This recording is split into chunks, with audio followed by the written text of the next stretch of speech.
quando a gente fala disso, deixa eu estar aqui, quando fala de inconsciente, que é o que você está lendo, lembra da origem dele? O inconsciente, quando é que surge o inconsciente? Nós não nascemos com o inconsciente. É na dobra do Isso, exatamente, esse processo narcísico em que o ego se dobra. Nesse momento, então o que ele faz? Ele se quebra e ao se quebrar, algo é recalcado. Hoje está bom. E algo permanece ali exposto. Né? Então algo é recalcado e algo ainda é consciente. Aquilo que está recalcado, e nós temos aquilo que está recalcado não é todo o inconsciente. Lembra? Freud percebe que há uma divisão.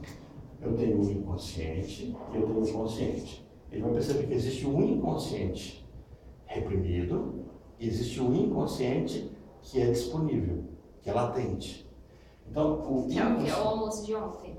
Isso, exatamente. Que ele vai chamar de pré-consciente.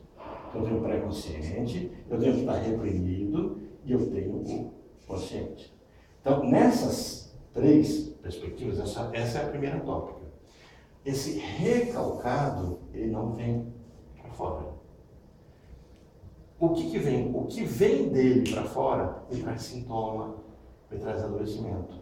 Que daí eles chegavam através da hipnose desse inconsciente. Só que porque... enquanto estava na hipnose, não tinha noção dessa defesa, né? Exatamente. Na hora que o Freud Ana... sai disso, é que ele descobre que tem essa defesa. O que está aqui tenta sair, ele agride. Por que ele agride? Porque, olha, aí ele teve que descobrir a segunda tópica, teve que firmar a segunda tópica. Então, existe um ego, existe algo do próprio ego que superou ele, o superego. Isso aqui está lidando com uma coisa chamada id. Então, o id, que tem a ver com o inconsciente, porque é anterior ao inconsciente, ele é reprimido, ele está aqui, por quem? Por que esse desejo, essa falta é reprimido? Por uma outra instância que se coloca contra. Então, toda vez que aquilo está aqui reprimido, tenta sair, escapar, aí ele vai dizer assim, esse que tenta escapar, para ele fazer esse caminho aqui, para ele superar o superego e conseguir atingir o ego, Sim, a realidade, ele passa por um processo de disfarce, de deformação, de defesa. Então ele vaza. Aquilo que está aqui me incomoda, sai, mas ele não sai do jeito que ele é. Ele sai alterado. Então, mais ou menos assim, eu tenho raiva. É uma pulsão, é algo impulsivo. Mas essa raiva está proibida, porque, por exemplo, eu tenho raiva do meu pai. Está proibido sentir raiva do pai. Mas a raiva existe. Sendo proibida, não, ela está ali dentro. Como é que ela sai? Ela vai sair defendida. Como é que ela pode ser defendida? Pode ser negada, projetada, deslocada, e a gente vai ver as defesas todas. Então, o que a Ana Freud vai propor é que, ao invés de a gente ficar descobrindo o que está aqui dentro, comece a descobrir quais são as defesas. Deixa eu só jogar a tela ali, vocês só estão numa tela. Faz sentido.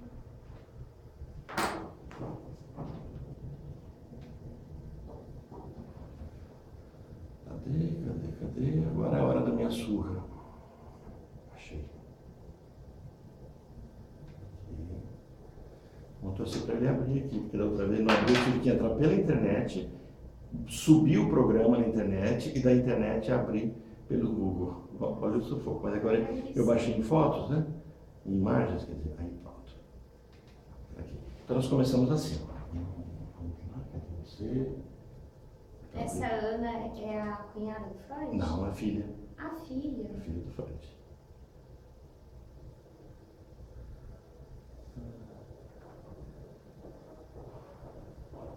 Ela foi a única que seguiu assim, os caminhos, né? É. Ela que vai trazer. Freud era mesmo viciado em cocaína? Oi! Cocaína? É. Eu li em algum lugar que ele era viciado. Não chegou a ser. Ele usava. Ele não era viciado. Ele só usava. Entendi. Tudo bem, Mariana? Mudei seu nome. Nossa, eu tô tentando terminar de assistir aquela aula. Eu vou pegar água ali. Alguém quer que eu pegue uma jarra daí? Uma boa ideia. Vou pegar a jarra. Vamos lá.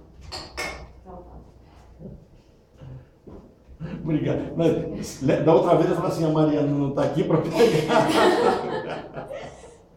Agora eu já sei, então. Isso aqui é um livro, esse livro vocês não acham para comprar, já tentei comprar, tentei em sebo, tá difícil achar.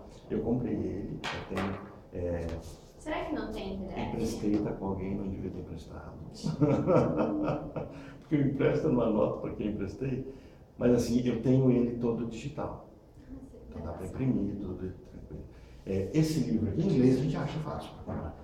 Esse livro chama O Ego e os Mecanismos de Defesa, que é exatamente essa estrutura aqui. Quer dizer, eu tenho algo que está sendo defendido, eu tenho algo que me incomoda, está preso no meu inconsciente, aí ela faz uma nova proposta. Quer dizer, antes da gente entrar nessas discussões edipianas, eu propus para vocês então a gente começar a discutir assim, como é que a filha do Freud estava vendo isso? Ela é a filha dele. E aí o que eu mostrei na semana passada, é que o que é curioso é que a Ana Freud não fez faculdade.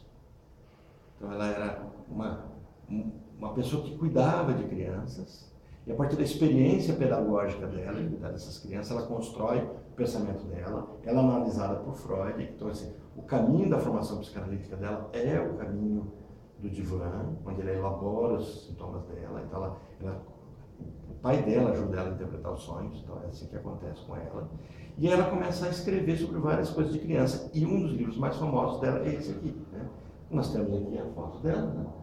Não está apresentando a tela toda aqui, né? Como é que eu faço para apresentar essa tela? Deixa eu ver. Dá um cheirinho de Ah, café não. nessa sala. Merecendo, Né? Fernando, esse livro ele tem uma capa meio rosa. Tem vários, por exemplo, o que eu tenho é azulado. Aquele você comprou um dela, eu não sei se foi. Não, mas difícil, não, né? foi das crianças. Ela comprou um que é das crianças. Vai ter até o nome dele aqui, eu vou depois mostrar para vocês, mas é Análise das Crianças, uma coisa assim. Essa aqui é ela, né? Então, foi a sexta e última filha do Freud, foi analisada pelo próprio pai, focou seu estudo principalmente no tratamento de crianças, teve várias divergências com uma outra psicanalista que era chamada Melanie Klein, e aí a gente depois vai, Melanie Klein vocês vão ver no finalzinho, depois eu vou explicando para Melanie vocês. Klein foi aquela que morreu no tiroteio lá, que teve na Alemanha. Olha aqui. Ai, eu fiquei com uma dó dela. Nossa, eu gostava tanto dela. Eu fiquei tão triste do jeito que ela morreu. Não. Aquela que estava falando de Sabina Spielrein. Ah, A Melanie Klein é inglesa. A Sabina é do... A Sabina que morre, né? é do Jung, ela mesma, é a Sabina. Não, a Melanie não. A Melanie vocês vão estudar depois. Ela montou uma escola própria também, porque ela traz um pensamento diferente. Porque a Sabina também era das crianças, né? Sim. Mas a Sabina, ela tá no momento em que a psicanálise, gente, eu cortei o meu dedo vindo para cá, vocês não conseguem imaginar no que. Nesses papéis. Estou dando meu sangue por essa aula.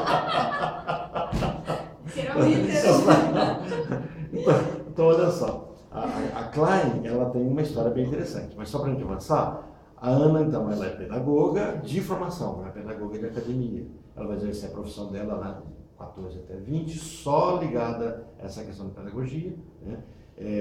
E aí ela vai ser professora infantil, depois ela vai juntar o círculo psicanalítico e ela começa a apresentar teorias, porque a psicanálise vai se construindo por meio de estudos de caso. Então a psicanálise não é experimental, não é acadêmica, é isso que eu coloquei na semana passada, né? Quero vendo rápido, Mariana, que está comigo na semana passada. Então, nessa área infantil, ela vai aprofundar definitivamente nos anos 26 e até 27, e eu acho que o livro deles é esse aqui, o Psicanalítico de Crianças. Eu não tenho certeza, mas acho que talvez seja esse aqui. Então, ela vai escrever um livro sobre isso, e vai ser a primeira pessoa a dar ênfase ao ego na personalidade, porque a personalidade ela era vista como o quê? Como algo que se agrega a mim na minha história. Eu tenho uma história. Eu nasci, tenho a minha história.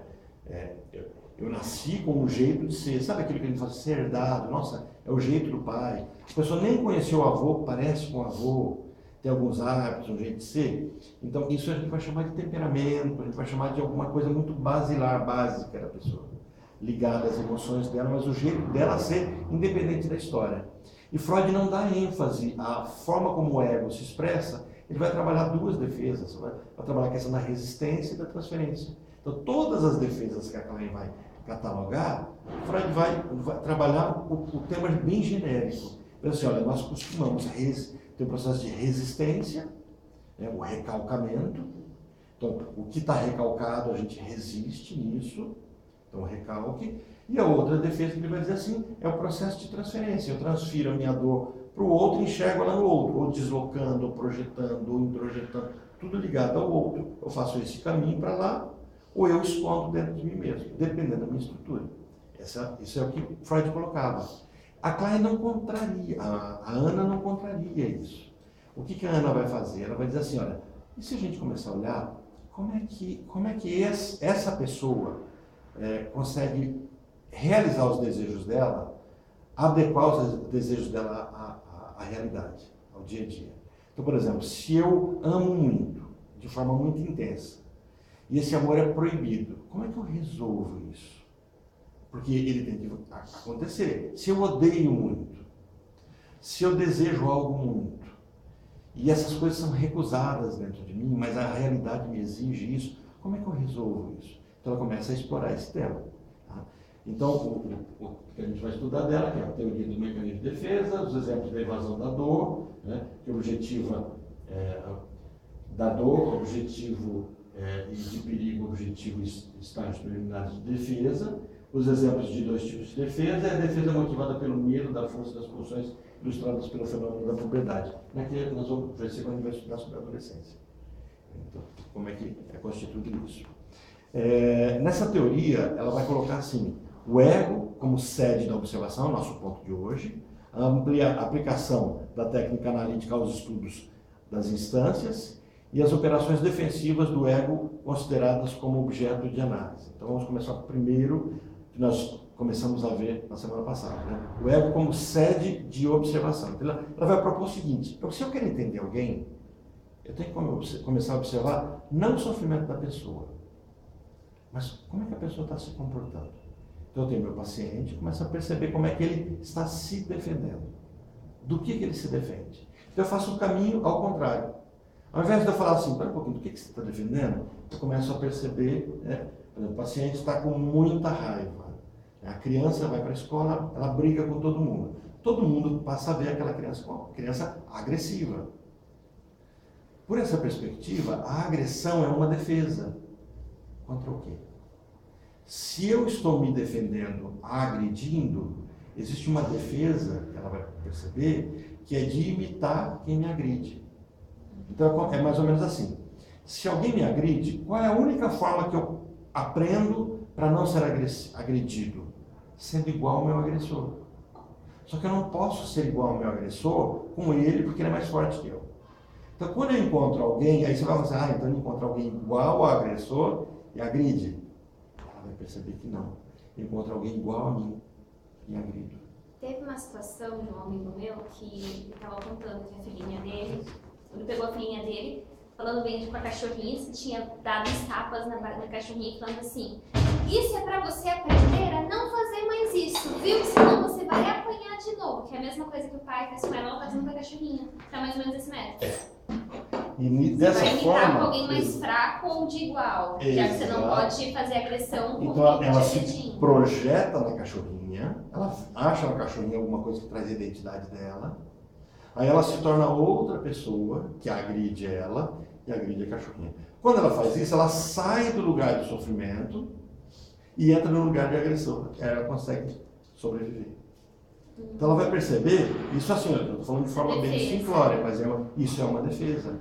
Então ela vai trazer um viés para a psicanálise, um enriquecimento na teoria psicanalítica, de que nós nos defendemos o tempo todo. Então os nossos sofrimentos são defesas. Então quando você tira o sofrimento, que você pensa, não, agora eu estou aliviando essa pessoa, eu acabo tirando a defesa dessa pessoa. Acabei de vir aqui uma culpa tão grande, vou ter que pedir van hoje. Ontem eu cheguei em casa, meu peixinho, que eu gastei um dinheirão nele, estava meio assim no cantinho, e eu falei assim, ele está apanhando. E eu fiquei lá, mexendo com o material que eu estava mexendo, e eu de olho no aquário, ele no canto. De vez em quando eu vi o grandão, passava perto dele, eu tenho um Oscar, e esse era o papagaio. A minha filha me ligou agora há pouco, o papagaio morreu. O Oscar matou ele. Ele estava se defendendo. Eu não reconhecia as Sofrimento do papagaio. Oh, meu Deus do céu. Eu pensei, acho que eu vou ter que tirar esse papagaio dali. Então ele ficar quietinho, amuado no canto, era um sintoma de Defesa. defesa. E eu pensei que era porque ele estava tímido, porque ainda estava se contextualizando. Eu olhava assim, era defesa. Se o seu aquário é um universo muito canibal, Não, Deus me muito. livre. Não, mas um dia eu Como você consegue, joguei Orlando? 10 peixinhos para dar para uma semana. Comeram uns 10 assim. Eu terminei Foi de tirar o esse saquinho já. comilão que morreu? Não, o comilão é o agressor, é o Torcendo pra monstro. ele morrer. Ele é um Não, ele vale já uns R$200 ele. Só um peixinho. Não.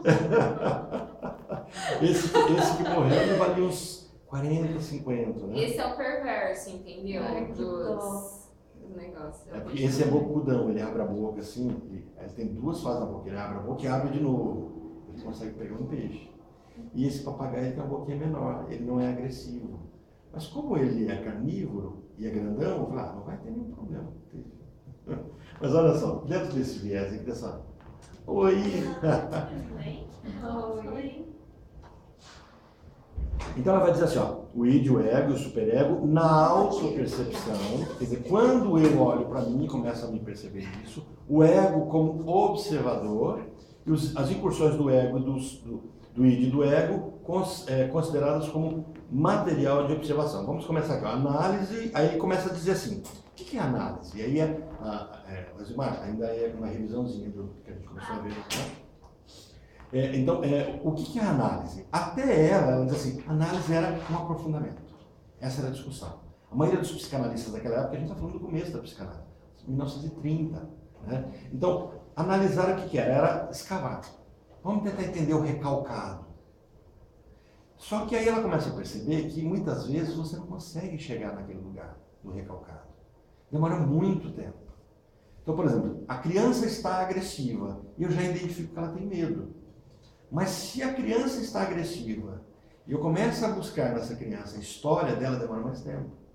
Então ela começa a fazer uma catalogação de fenômenos que vão acontecendo. Então eu vou avançar aqui um pouquinho mais.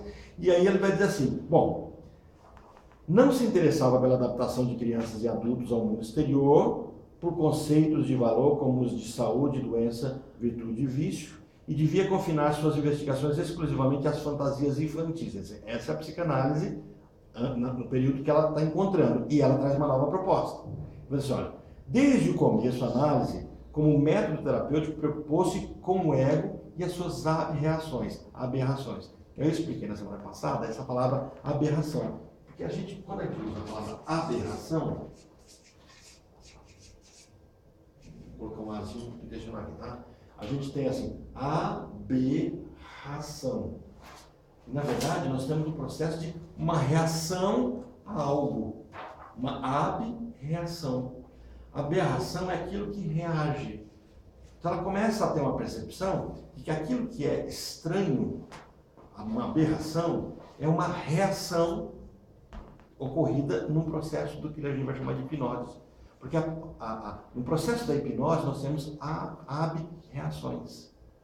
Então, por exemplo, se você está hipnotizado, uma pessoa se posta, o hipnólogo fica na sua frente, quando você abre os olhos, existe a possibilidade de, no projeto de ab-reação, você reagir contra o hipnólogo, você ser levado para um momento de raiva, visualizar na sua mente, na sua história, uma raiva. Quando você abre os olhos, a primeira coisa que está diante de você, talvez seja a âncora onde você lança a raiva que você resgatou. Então, o hipnólogo aprendeu que ele não fica na frente do hipnotizando, né? Ou ele põe a mão, e aí depois a pessoa abre a mão, abre os olhos, enxerga a mão, ela consegue vir, e aí pronto, ela consegue trazer ela para cá. Então ela vai dizer assim, que a psicanálise fazia esse caminho. Olha como é que ela vai dizer. A investigação do id, de seus processos de funcionamento, foi também um meio apenas para se alcançar um fim. Quer dizer, aquela psicanálise ficava investigando isso aqui, não porque queria conhecer o id, né, mas porque tinha um fim. Ó. E o fim era invariavelmente o mesmo. Correção dessas anormalidades, essas aberrações, ou essas reações. E a recuperação do ego, a sua integridade. Essa era a proposta daquela época. Descubro porque a pessoa está sofrendo e conserto. Olha, o avanço disso já é enorme. Hoje a psicanálise não tem mais pretensão de consertar ninguém. Porque se ela consertar alguém, ela conserta no modelo de quem? Isso é um ranço, uma herança da medicina. A medicina tem conceito de certo e errado. Você chega no médico, você fala assim, estou com dor de cabeça, não é normal ter dor de cabeça. Então ele vai descobrir, bom, dor de cabeça pode ser pressão alta, pode ser enxaqueca, ele vai catalogar as possibilidades e aí ele vai buscar os remédios adequados que vão modular isso, né? Então, com a paciente bipolar não é aquela pessoa que você conhece, uma outra pessoa, diagnóstico bipolar, a médica chega para ela e diz assim, olha, é para a vida toda. E aí eu já tratei ela por 2 crises, né? Hoje ela mora em outra cidade, então ela vem a cada vez que ela e o marido precisa de uma orientação e é acompanhada pelo CAPS da cidade dela. E aí ela fala assim, mas Orlando, por que pela vida toda? Eu falei assim, eu expliquei para ela a perspectiva da medicina. Eu falo, como eles estão te tratando com medicamento, então se interpreta como um diabético. O diabético que tem que tomar metformina, toma a vida toda. Por quê? Porque não tem cura. Foi gasto algo e isso que gastou não é mais recomposto. Então você não tem mais capacidade de processamento da insulina que uma pessoa que não tem diabetes tem. E não é recuperável. Então eles vão entender assim, como houve uma crise, essa crise te conduziu para uma reação, e essa reação vai ter a vida toda, todas as vezes que, se você não se cuidar. Então você tem que estar sensível, você tem que perceber os barrancos, os espinhadeiros. Então toda vez que você se sentir muito alegre, muito exaltada, você está caminhando para uma mania. Toda vez que você se sentir muito triste, muito fechado dentro de si, você está caminhando para uma depressão. Então o que você tem que observar? Teve uma mudança de humor, o medicamento é que vai te ajudar, o médico vai te ajudar. Essa é a perspectiva médica. Por quê? Porque o médico tem esse conceito aqui, normal. Esse não é o conceito da psicanálise. Para a psicanálise não existe o normal. Então o primeiro passo eu tenho que entender como eu sou, e cada um tem sua singularidade. E a psicanálise simplesmente me libera de defender. Se eu estou com medo e por medo eu agrido, agora ao entender que o medo não é real, eu não preciso mais agredir. Não, mas eu sou um lutador de UFC. Eu preciso da agressividade. Mas eu não preciso ser agressivo e sofrer. Entenderam a diferença? A psicanálise vai me libertar nesse sentido. Vai me mudar? Não, vai me deixar livre para mudar ou não. A pessoa tem decisões da sexualidade dele, né? Se tornou homossexual e agora faz terapia e descobre que toda a homossexualidade está vinculada à figura da mãe, à prisão que tem a mãe se sentindo o amor da mãe. Ok, compreendeu isso, elaborou isso. Vai deixar de ser homossexual? Não, necessariamente não. Vai libertar ele para dizer, opa, agora eu escolho de forma consciente, esse é o meu estilo de vida, ou não, eu não quero, agora eu estou livre para ter outro estilo de vida. Entenderam? Essa era a perspectiva. Mas na época da Ana não era assim. Então, na época da Ana, essa era a perspectiva da psicanálise. Olha, correção dessa anormalidade. E quando eu corrijo uma anormalidade, eu entendi que tem um padrão. Então, a tarefa da análise, do estudo do ego, e o interesse foi definitivamente voltado para as instâncias do ego. Então, não se buscava defesa, se buscava conhecer o ego. E como é que ele elaborava o mundo. Adquirir o máximo de conhecimento possível de todas as 3 instâncias que acreditamos constituírem a personalidade psíquica. E aprender quais são as suas relações mútuas com o mundo externo. O que significa? Em relação ao ego, explorar o seu conteúdo, suas fronteiras, suas funções e apurar as influências do mundo externo. No id e no superego, pelas quais foi moldado, e em relação ao id, dar uma explicação das pulsões, isto é, do conteúdo do id e acompanhar as transformações por ela sofrida. Essa era a análise naquela época. Ok? Isso foi o que a gente viu na semana passada. Sobre isso aqui, vocês têm alguma dúvida? Aqui eu falei mais rápido porque a gente estava correndo. Tá isso, cara. Pois é. De ontem para hoje. Começou. Mudança de clima para a gente não dizer que é um psicossomático. Vamos agora, então, começar a perceber, ela vai começar assim, nosso conhecimento do id. O que é id mesmo? O que é essa palavra? Isso você já sabe. Não. O id está no inconsciente. Sim. Mas o id não é o inconsciente. Id é o nada ainda. Hã? É o antes de tudo. Mas o que é a palavra? A palavra. De onde Freud pega isso? o ish, ou o id, Do desejo. o id. Já dei as dicas. Não, o ego é o outro. O que é o id? Ontem eu conversei com a minha filha falou assim, porque a minha amiga foi fazer o circo, academia, né? Fazer o circo. Aí eu mandei o palhaço It. Não sei qual é o nome dele, já viu o It, aquele palhaço. Mandei para ela assim, o que é o It? O que é o id? É isso. É. O isso. Ah, você tinha falado isso? Isso, exatamente isso mesmo. O id é o isso, uma coisa. Ele não é algo, uma coisa. Ele não é algo, ele não tem personalidade. Não, ele não é tem aquela cara. pulsão? O que movimenta, qual é o movimento desse id? Ele é pulsional. Ele é uma pulsão. De algo, então. Ele não tem forma, ele não tem cultura, ele não está no tempo. Ele não é quantificado, não é pesado. É uma coisa, exatamente. Ele é uma coisa. O id, então, ele é inacessível à observação. Então, se ele é algo, eu digo assim, se ele não está no passado, nem no presente, nem no futuro. Se ele não tem peso, ele não tem forma, então ele é inacessível, eu não consigo ver o id. É como, por exemplo, eu consigo fazer uma comparação bem fraca, né? Mas só para a gente, eu consigo ver o ar, eu sei que ele está aqui, mas eu não consigo ver o ar. Mas eu consigo encher uma bola com o ar e eu sei que o ar está ali dentro. Então, o id é alguma coisa, mas do qual eu não sei nada sobre o id, exceto aquilo que ele me provoca, porque é pulsional. E a pulsão, ela tem a ver com satisfação. Que necessariamente, não é necessário que seja igual a prazer. Então, quando eu falo de libido, que eu acabei teorizando que é igual a prazer, a libido tem a ver com a pulsão. E é por isso que algumas pessoas se machucam para sentir o que a gente passou a dizer no prazer. Não tem a ver com o desejo. É o desejo. É o desejo. O que tem a ver aqui é o desejo. Mas aquele desejo geral, não a vontade, né? O desejo é a falta. Tá. A vontade tem a ver com querer, que tem a ver com a razão.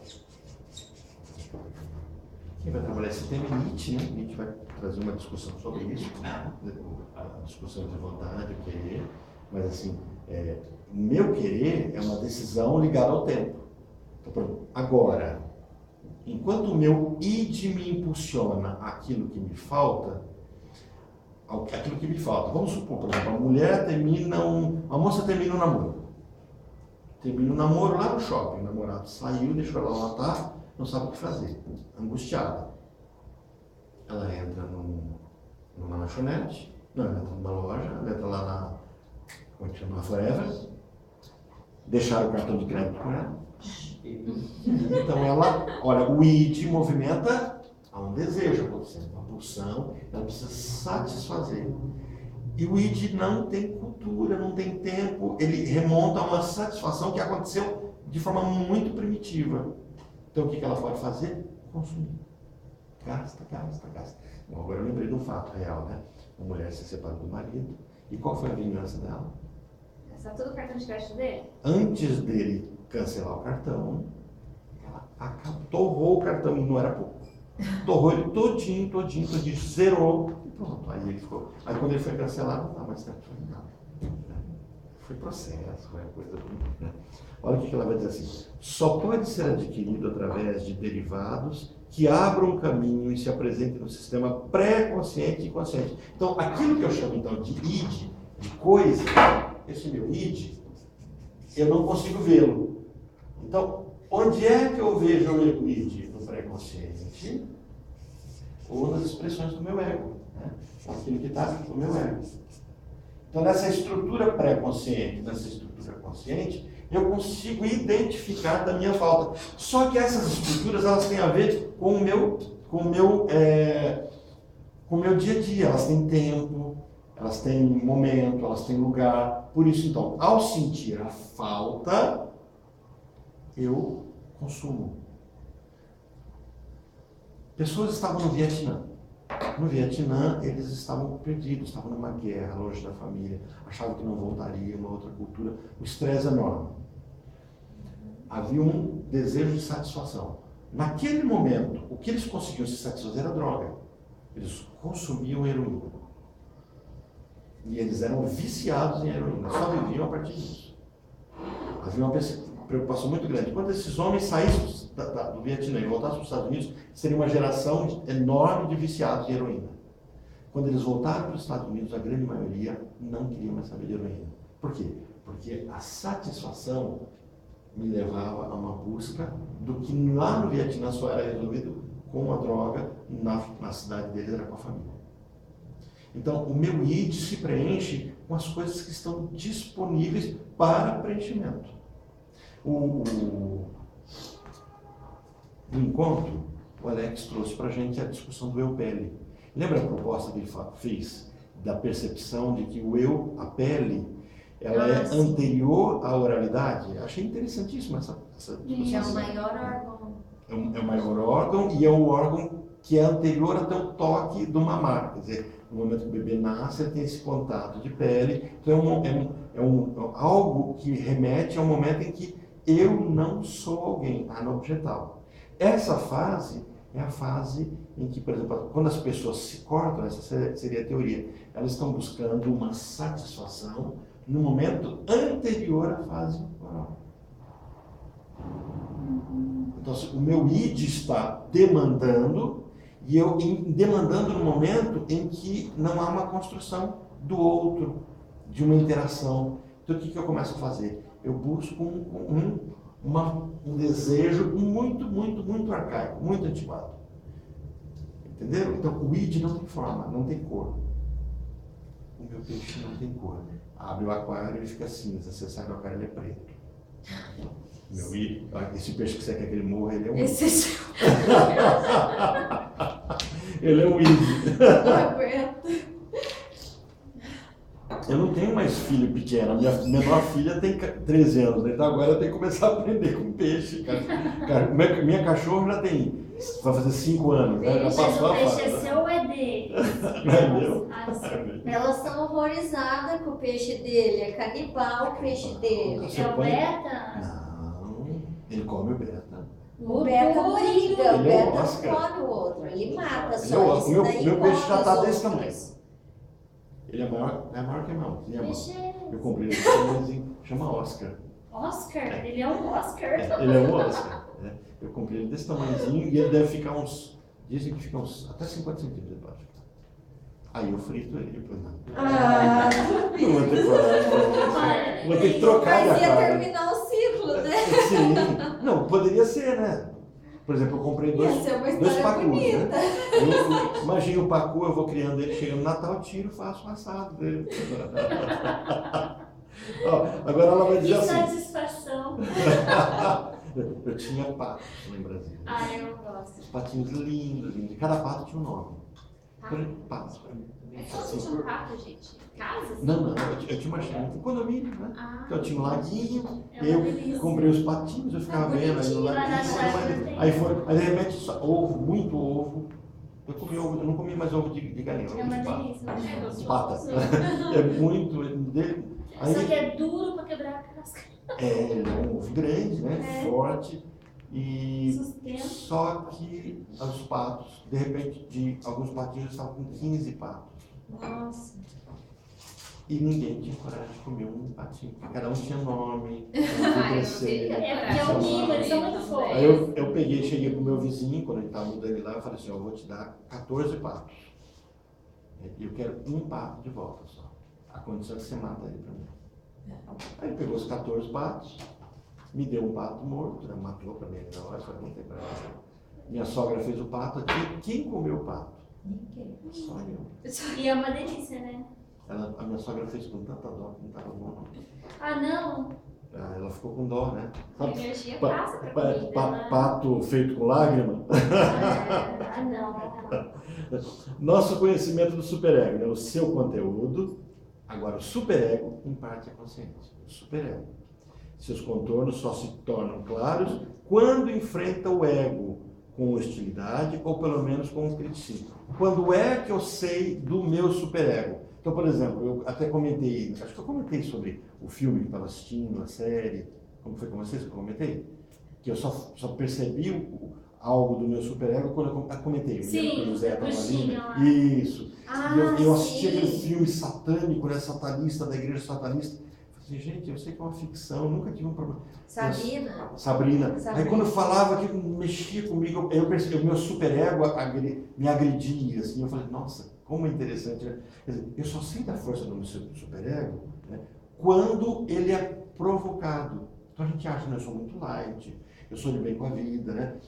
Aí eu contei para vocês a história dos veganos, né? Um grupo de jovens veganos da Inglaterra e nudistas. Então eles se reuniam toda semana para fazer comida vegana nus. Não havia nada de erótico na situação, era nus. Você estava ali, assistir televisão, tocar violão, bater papo, comer comida vegana, todo mundo nu. Aí o repórter chega, é um psicólogo, né? E chega para ele e fala assim, eu tenho uma proposta para fazer para vocês. Qual? Eu queria que vocês, no centro de Londres, ficassem todos sentados e batendo papo nus. Ah, tranquilo. De repente eles estão no centro de Londres, todo mundo andando de terno e gravata, e eles tinham que ficar nus. Foi assim uma barreira enorme, quer dizer, os superegos se sentiram culpados, diferentes, tudo começou a ser afetado. Então, assim, a gente consegue entender o tamanho do superego conforme a hostilidade que a gente tem com aquilo que nos agride. Por exemplo, eu sou livre, eu acho assim que as pessoas têm que ser todas livres, liberdade, aí de repente eu encontro uma pessoa que tem um outro caminho muito oposto ao meu, aí eu agrido ela. É o que a gente está vendo no Brasil hoje, né? Então, assim, os pontos muito polarizados, né? Direita, esquerda, essa coisa toda, e aí todos os dois lados lutando por uma liberdade e os dois lados se agredindo. Que liberdade é essa? É porque os superegos são fortes. Então, aquilo que a gente achava, isso é interessante observar, é o seguinte, nós estamos atingindo uma fase da história em que o Édipo não é mais o Édipo da época do Freud. Nós estamos vendo um superego forte, do mesmo jeito. Nessa geração sem cabeça, dessa geração tão livre, que usa droga, faz sexo, etc., ela tem uma moral dela. Nós pegamos um grupo de presos, de bandidos, de assassinos. Eles têm moral. Eles têm um superego forte. Eu me lembro da história Isso é Real, lá em Brasília, né? No CAGE, o CAGE, aqui não sei como você chama o local onde as crianças ficam, os menores infratores. Que é Não é mais FEBEM? Não é o FEBEM, tem outro nome, né? Aqui é no... Centro FEBEM é a de Fundação Detenção Infantil? Esse local, né? Lá chamava CAGE, em Brasília, não sei se ainda chama. E no CAGE, aí tinha o dia de visita da mãe. Eu não sei. Se no dia que a visita, que era da visita das mães, se um menor fosse pego se masturbando, ele apanhava de todos. Apanhava de ter que ser internado. Percebe? Como se um fosse pego fazendo o quê? Se masturbando. Não Não eram os carcereiros, não. Apanhava Entre eles, Entre eles, era a regra deles. No dia em que a mãe está visitando, ninguém se masturba. sagrado, assim. Porque se masturbasse, se masturbava pensando em quem? Na mãe de um na mãe deles. do outro. Então, falou, não, a mãe é sagrada. Então, assim, só para a gente compreender que o conceito de superego ele é forte, de valores, ele está internalizado, e quando a gente olha um bandido, a gente tem a tendência de falar, esse cara é um psicopata. Não. O psicopata é uma outra estrutura. Mesmo aquela pessoa que mata outra, se ele não tiver uma estrutura psicopata, ele tem valores arraigados. E talvez ele não tenha o valor por aquela pessoa porque ele não se vê nela ou se vê agredido nela. É isso que a Ana vai verificar, essa defesa que começa a acontecer. Eu me defendo, eu me vejo no outro. Mas assim, eu terei o meu grupo moral. Então é o que ela vai dizer assim, só quando há um enfrentamento, quando o ego, nesse enfrentamento com o ego, eu tenho hostilidade, então eu percebo que existem valores que pesam. Eu tenho isso que eu vou chamar então de culpa. Isso daí eu cresci dentro da igreja, né? Então, sempre né, me falaram, assim, de gente foi, que era o Espírito Santo que incomodava quando alguma coisa ia pro caminho errado. Então, sempre que eu me deparava com uma situação que eu me colocava, que lá começava a me incomodar, eu, cara, o Espírito Santo falando comigo que não é pra eu fazer. E eu já tinha esse conceito moral. Colocando isso, seria basicamente o superego, né? Essa barreira de moral não e tal. Interessante. A gente não precisa estragar a poesia da coisa. Não, você pra pode, mim eu consigo associar as dentro duas da igreja coisas você na pode, mesma coisa, isso, porque são dois sabe? campos, né? São Você dois- pode são continuar nomes entendendo que é Deus, a diferentes, vida, você, mas- sem problema nenhum. Mas assim, é porque senão, por exemplo, tenta imaginar, você vê o seu filho que te ama, tudo, você começa a interpretar, não tá desejando outra coisa, acabou a alegria, a poesia de tudo. Então assim, a gente não precisa destruir essa poesia, mas a gente pode entender que o fenômeno que está acontecendo é isso. Todos nós temos um super-ego. Então, nesse sentido, sabe aquela visão, essa visão católica, né? A visão de que a criança nasce anjinho, e com 6, 7 anos que ela começa a ter idade do certo e do errado, a psicanálise ela fala assim, a criança nasce um diabinho, e com 6 e 7 anos é que ela se torna, na verdade com 5, 6 anos, é que ela se torna uma criança com culpa, em que ela começa a discutir entre o que é certo e errado, o bem e o mal. A comunidade cristã, ela fala isso, que todos nós nascemos nada anjinho. A gente, na Nós igreja somos evangélica, nós somos tipo assim, a gente ímpios. já nasce pecador, entendeu? É hard rock, não vem Nós com somos- Aí nós eles somos- usam esse termo aí, mas lá eles falam que é aquele termo lá que o filho, se eu, né, ao invés de falar o nome lá, seu bendito anjinho, né? Vai falando. Freud vai usar a seguinte expressão para a criança, ele vai dizer que a criança é o perverso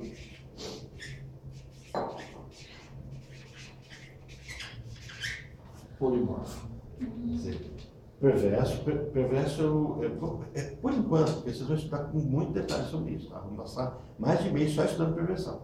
Mas por enquanto entendam como a pessoa que não consegue se colocar no lugar do outro, a pessoa que não tem superego, se tornou o próprio pai, não segue regras externas.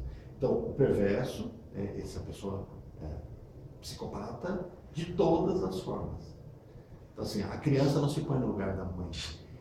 Chegou visita, a mãe precisa atender a visita, a criança vai pro banheiro. Mãe, fiz cocô. Então quer dizer que a criança até os 6 anos é o perverso, o polimorfo?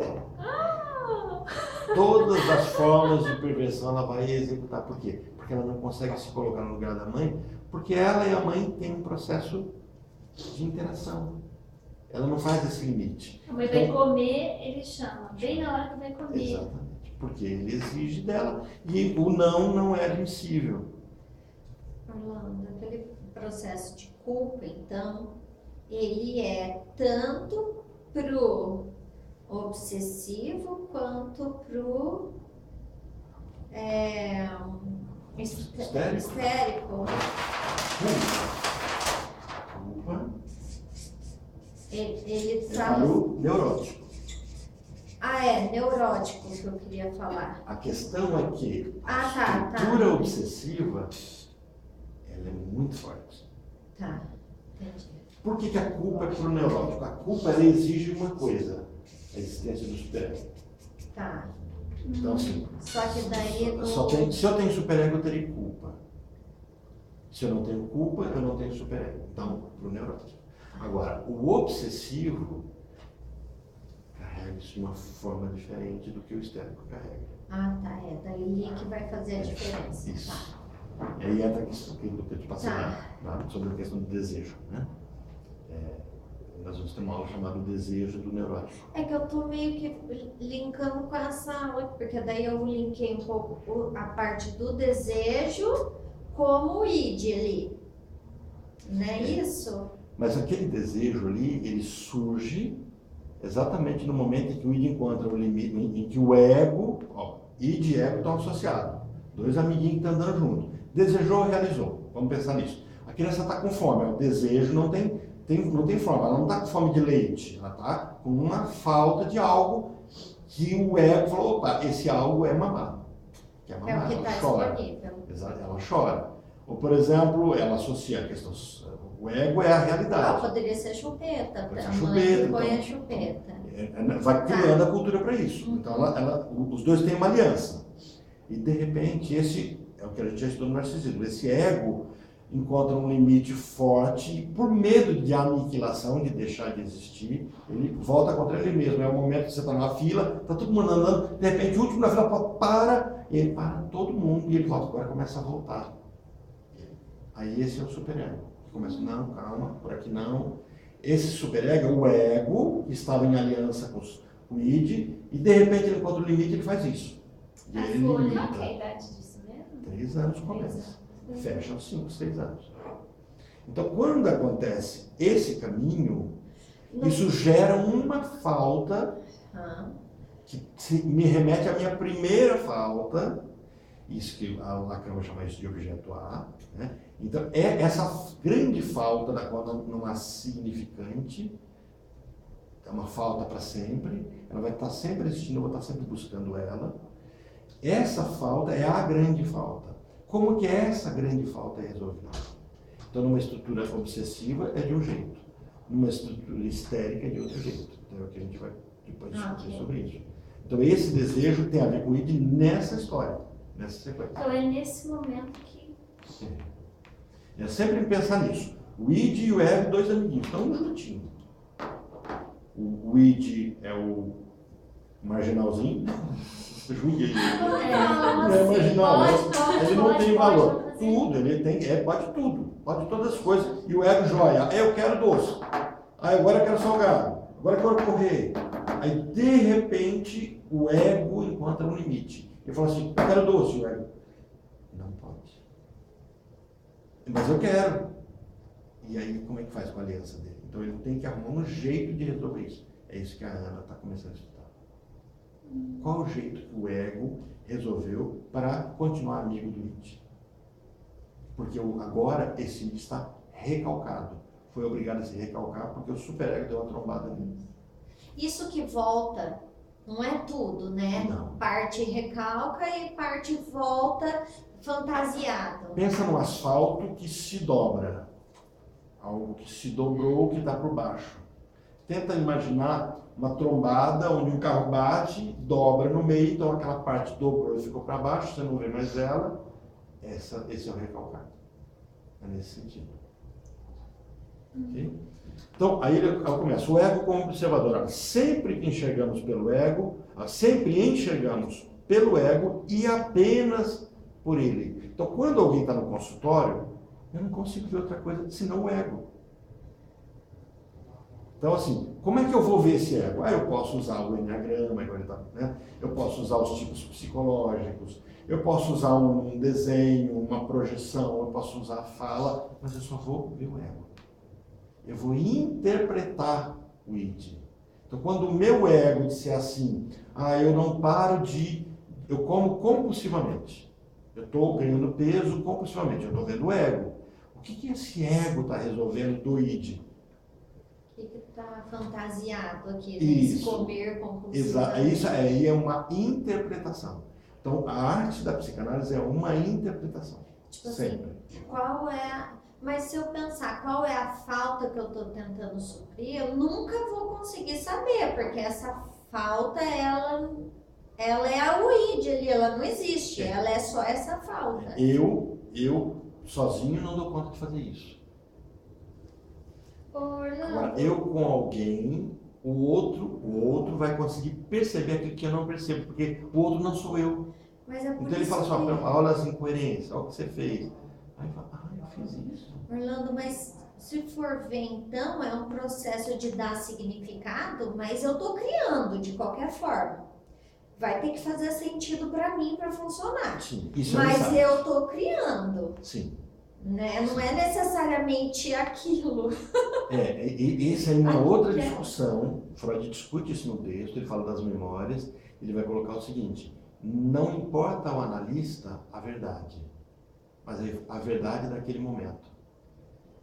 Então, por exemplo, no momento em que algo que eu consigo dar sentido para aquela pessoa e aquilo fecha o sentido, então aquilo é a verdade. Então não tem a verdade da filosofia, Porque a psicanálise não busca isso. Sim. Não é que ela desacredita, não existe uma... Não, ela não está buscando isso. Não é o caminho dela. O último capítulo que vocês vão estudar comigo, o último texto, chama-se Ética Psicanalítica. Ele vai discutir qual é a ética da psicanálise, não é do psicanalista, da psicanálise. Rosemar, você ia falar alguma coisa? Não, eu ia falar uma coisa assim que eu tô achando interessante e ainda não sei se está, acredito que está associada, que quando eu comecei a terapia, eu sempre quis, né, emagrecer, que eu engordei. E eu tenho notado que diminuiu o apetite e eu tô conseguindo perder peso. Eu não tinha, era uma coisa assim que não tava, né, mas eu notei a diferença. Porque o sintoma começa a cessar, porque você não precisa mais disso. O ID começa a se resolver. Eu tive, eu o que só aconteceu que comigo. interessante, eu, né, na estética, na massa, em tudo. Na aurículo, criei protocolo e não conseguia.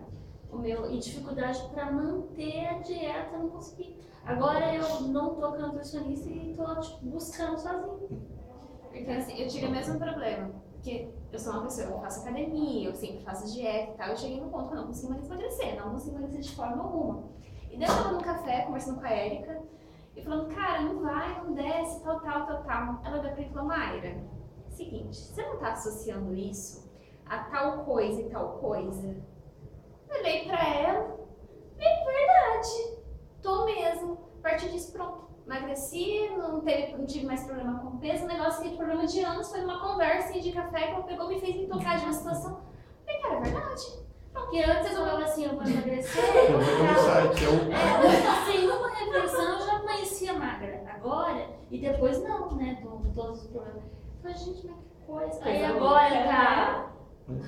Aí hoje, essa semana, o cliente falou, eu notando, colocar roupa. Gente, que coisa. Eu indico É a fala, é incrível. Não adianta disciplina, não adianta dieta, não sei se for alguma coisa de trauma, alguma coisa ali que tá te impedindo, não acontece, Não né? fluía, não Mesmo flui não, porque flui não. o campo, E você fica pior, porque você quer... o campo disso é o campo da defesa também. A gente cria as defesas do próprio corpo. Eu não consigo imaginar que uma coisa como você se adequou também, isso nunca passou pela minha cabeça, assim. Foi ela que percebeu nas conversas, que eu acho que é um processo que acontece na psicanálise, né? Sim, E me deu a direção do que eu entendi, pronto, rompeu.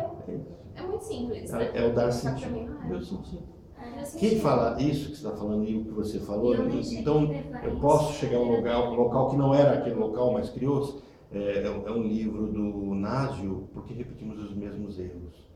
Ele fala exatamente isso. O psicanalista tem que ser aquele que dá conta de criar uma história para o seu paciente apenas para ele entender a história dele.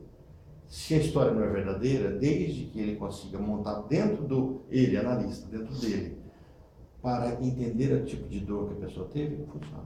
Ele vai dizer assim, precisa de haver empatia. É bem interessante. Bom, o nosso campo adequado de observação é sempre o ego, constitui, por assim dizer, o meio pelo qual tentamos obter uma imagem das outras duas instâncias. Quer dizer, eu vou conhecer o meu id, o meu superego, através do meu ego.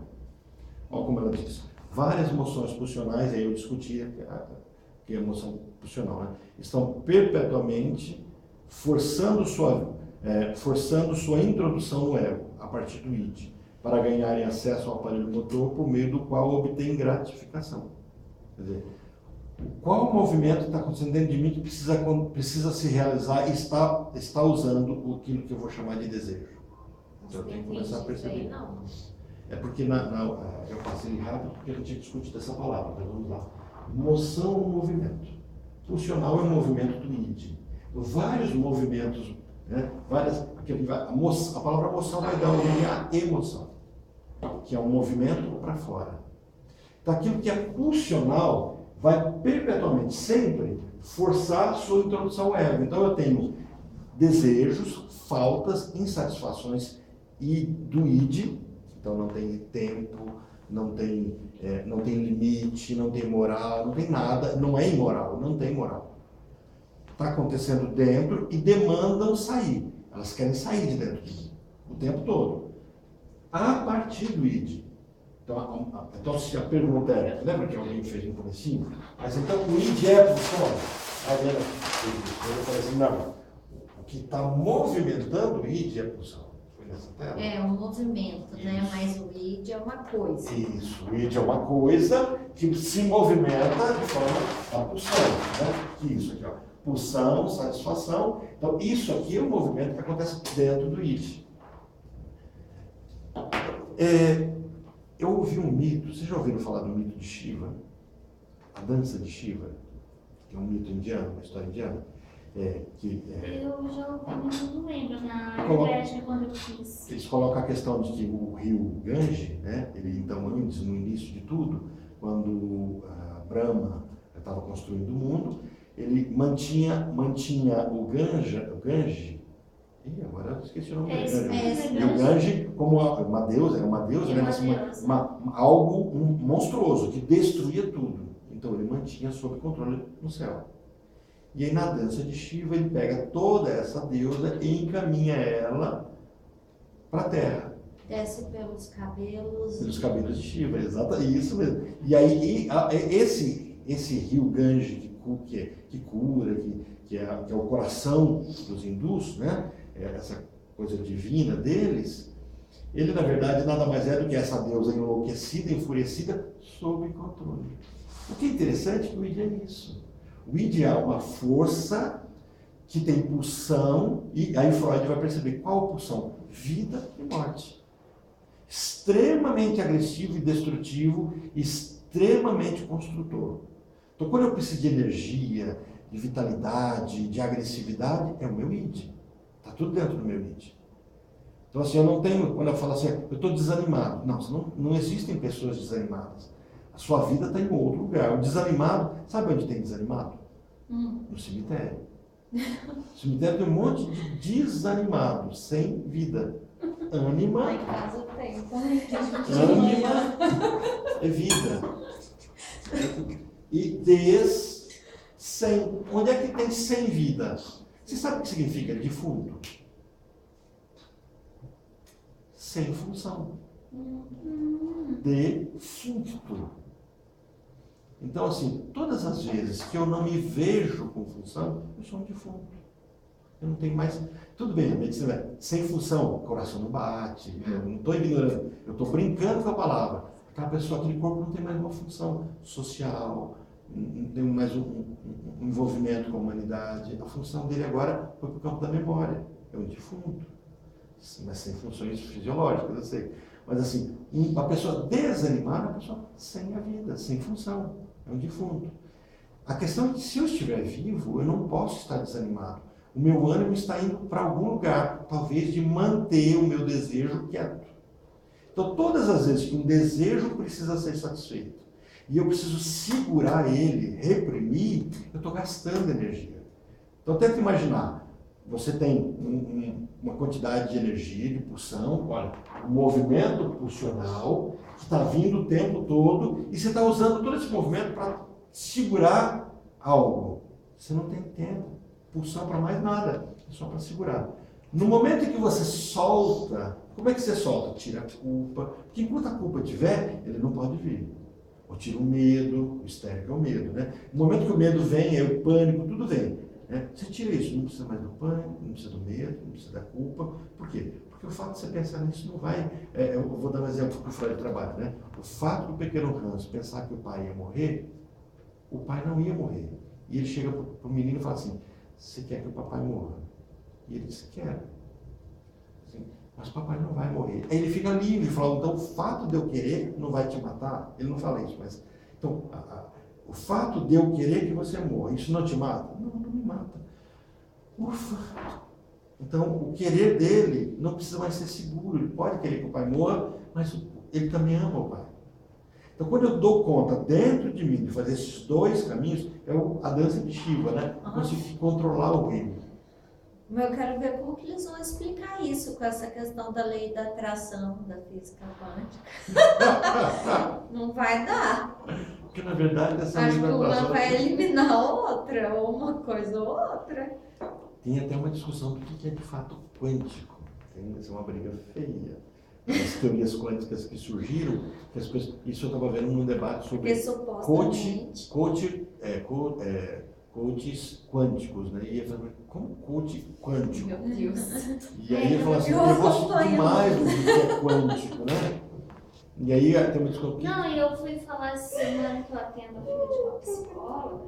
Tá gravando, não tem problema, não fala não. Não fala o nome. Eu Não deixa ela acredito ver. em tudo, eu gosto de tudo, aí dá um nó na cabeça, né? Não Não, sabe o aí que eu fazer. falei a pessoa que disse que fez um curso de psicanálise. Aí eu falei que ela tá fazendo, legal, comecei minhas terapias, né? Porque eu fui lá uma vez fazer coach. Que ela faz coach. Ela é psicóloga, tem visão psicanalista e faz coach. Aí eu tô fazendo terapia, que é super legal, tudo. Que vou fazer 12, né? Faz parte do curso. Então, branco. Que não é nada vivente, que não sei o que não é obrigado, que você primeiro. Aí eu, né, no meu olho assim, de julgamento, olhei a vida, né, da pessoa. Tipo assim, uma excelente profissional lá, mas como eu conheço aqui, falei, então tá explicado. Porque todos nós precisamos de terapia. Não, como é que você vai Eu posso cuidar ser do boa pro outro? mas tem que ser boa pra mim. É isso, Se eu não sou boa pra você mim. só dá conta de. Essa é uma perspectiva da psicanálise. Freud trabalha isso, Lacan trabalha isso muito, Jung, quer dizer, como é que eu só posso levar alguém até onde eu cheguei? Se eu não conseguir elaborar as minhas dores, Se desligar. se eu não consigo elaborar as minhas dores, como é que eu vou ajudar o outro a elaborar a dor dele? Quando o fantasma do outro chegar, ele vem para mim também. Sabe aquela história do cara que foi exorcista? Você conhece essa piada? O cara foi lá expulsar um demônio numa casa e tinha uma lâmpada assim que queimou, o cara tirou e ficou só o bocal, né? E estava tudo escuro. Aí o cara tá lá, a pessoa endemoniada, aí chega o pastor lá, o exorcista, e fala assim, sai dele! E levantou a mão para o céu e encostou. E de mim também! Então assim, imagina você tá lidando com uma pessoa que traz o sofrimento dela e você descobre que aquele sofrimento é igualzinho ao seu, porque gente, Você já isso viu é aquele extremamente vídeo do incomum. pastor orando, que tá a mesa assim? É mais ou menos isso. Tá orando lá com maior fé, pegando fé, tudo, né? Abençoando.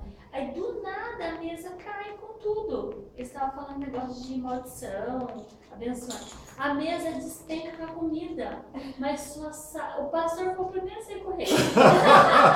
Tá vendo? Faltou. Nossa! Aí todo mundo saiu correndo, o homem tá orando. Aí acho que aconteceu, Não, porque é vídeo, você vai ver. Tenta imaginar a seguinte situação. Gente, Tenta fica imaginar só, numa vamos. igreja, todo mundo orando e se um morto levanta do caixão. Nossa! Então, é um movimento que é pulsional, então é o combustível que está acontecendo dentro do id e ele vai sair, ele vai arrebentando tudo, é esse rio, ele vai arrebentando. Né? Para ele não arrebentar, o que a gente faz? Segura. Mas enquanto eu estou segurando, eu não tenho tempo de viver, eu estou segurando. O recalcado demanda minha energia, demanda que eu segure, né? A partir do id, para ganhar acesso ao aparelho motor corpo, por meio do qual obtém gratificação. Então, quando eu busco o que é a energia gerada, a libido, essa aqui é a definição psicanalítica de libido, tá, gente? Quando eu quero definir o que é a libido, uma definição mais técnica é o atrito entre o corpo físico e o corpo físico, o aparelho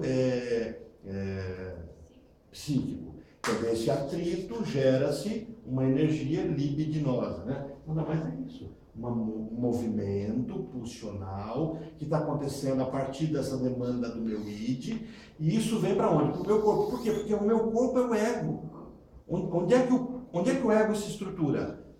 Vimos com o Alex, né, nos levou a pensar nessa perspectiva de Anzier, né, da França, que é pela pele, né, pela oralidade, né, pelo tato, olfato, paladar, esses sentidos, depois pelo controle dos esfíncteres dos músculos, fase anal, depois pela falta que eu começo a montar através da fase fálica, e depois, por fim, na questão genital, né, latência e depois genital. Então tem toda essa fase de construção do ego.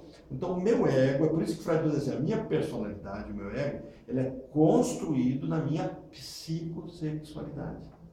Quando Freud fala isso, ele não está falando assim que eu me construo como pessoa fazendo sexo. Quer dizer, quando a pessoa tem essa visão, ela tem no mínimo uma visão bem caótica. Freud está dizendo assim, sexo tem a ver com libido, com prazer, com o atrito do meu aparelho, da minha mente, da minha psique, com o meu corpo, que gera, demanda de mim satisfação, prazer. Isso que demanda de mim essa satisfação é a mesma base para os meus prazeres sexuais genitais no futuro. Isso tudo vai demandando a construção do meu ego. Então, o ego é construído. Só que quando eu chego de 3 a 5 anos, o meu ego tem limite. Até os 3 anos, o meu ego não tem limite. Tudo que eu desejo, eu vou realizando. E começa a ter limite. Então, ele vai dizer assim, eu busco uma gratificação. Por isso aqueles terríveis 2 anos, o pessoal fala assim, que a criança, acho que é a pior fase da criança dos 2 anos, né? Que tô com uns amiguinhos lá que, tipo, não entende não. Quando você fala não, eles vão lá mexer mesmo, e faz e confronta isso. É porque ainda não tem superego, nada, não tem superego, né? não. Ele só, o limite, porque eu falo assim, mas tem criança que é obediente, ela entendeu o limite. Ela não internalizou o limite. É mais ou menos o limite assim, eu posso apanhar, eu posso perder o doce. É tipo o mesmo pensamento que tem no psicopata. Tipo, eu não vou matar porque eu posso ser preso. Exatamente. Não que ele tenha uma moral. Que... Exatamente. É isso. O controle que você tem do psicopata é um Estado com uma lei funcionando. Então, se funcionar tudo direitinho, aí você tem um psicopata sob controle.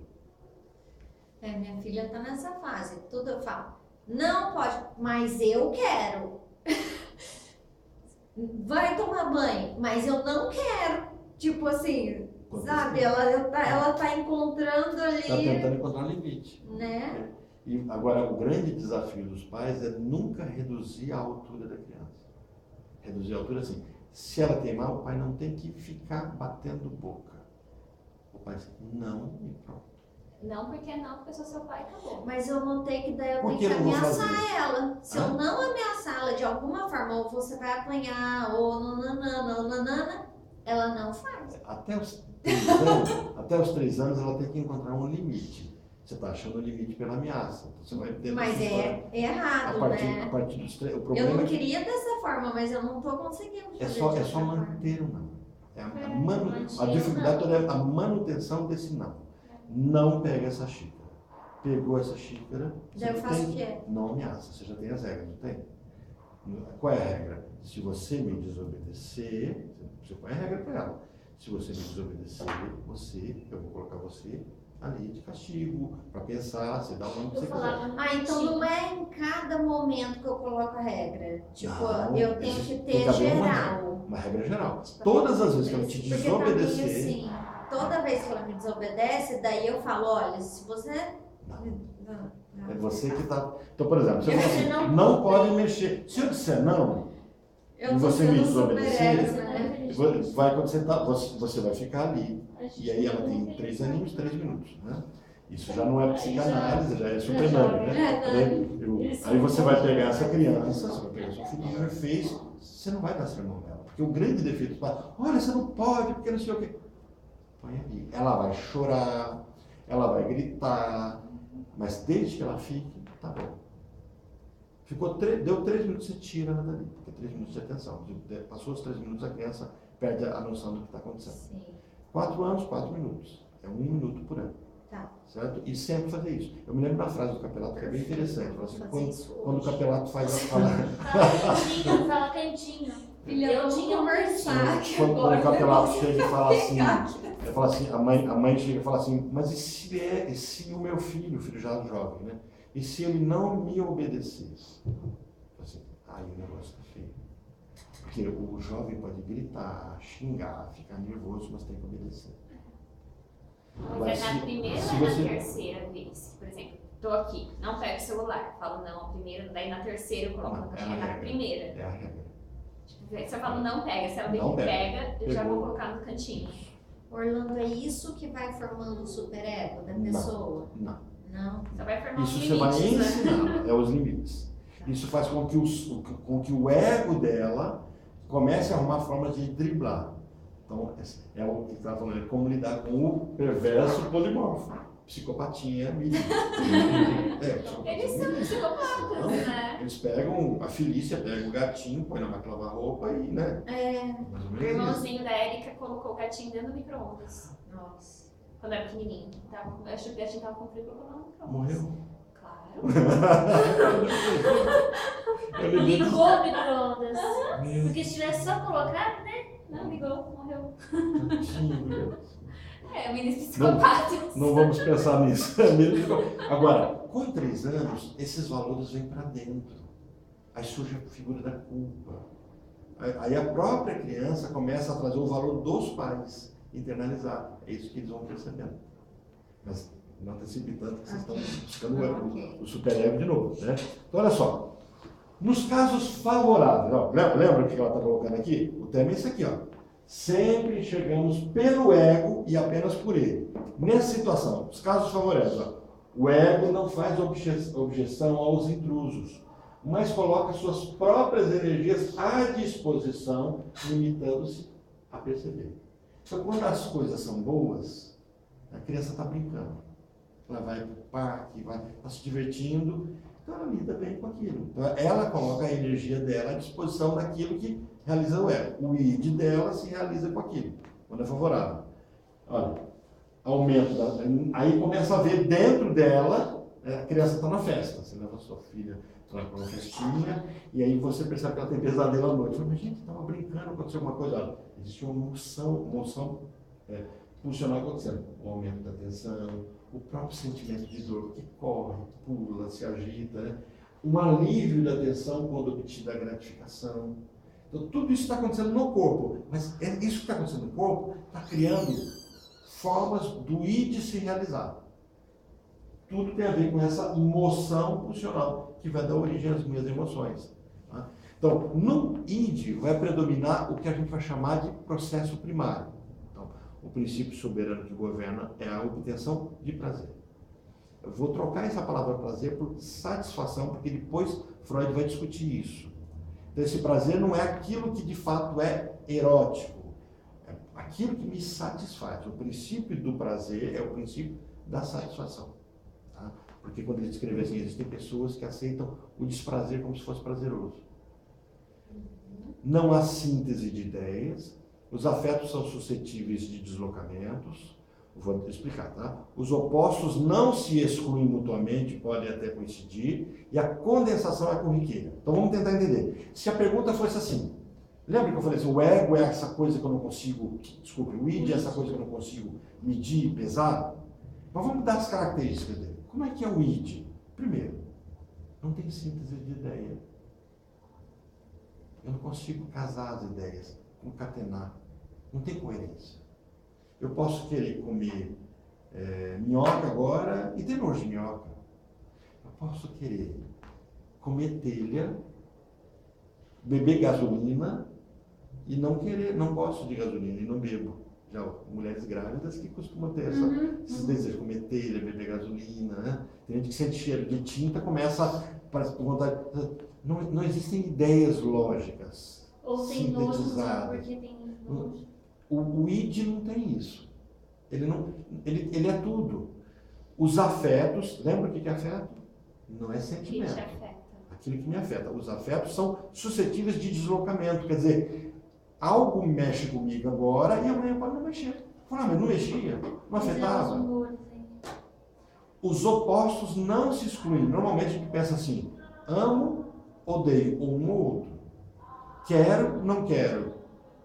Não é isso. Eu não quero, mas quero, ao mesmo tempo.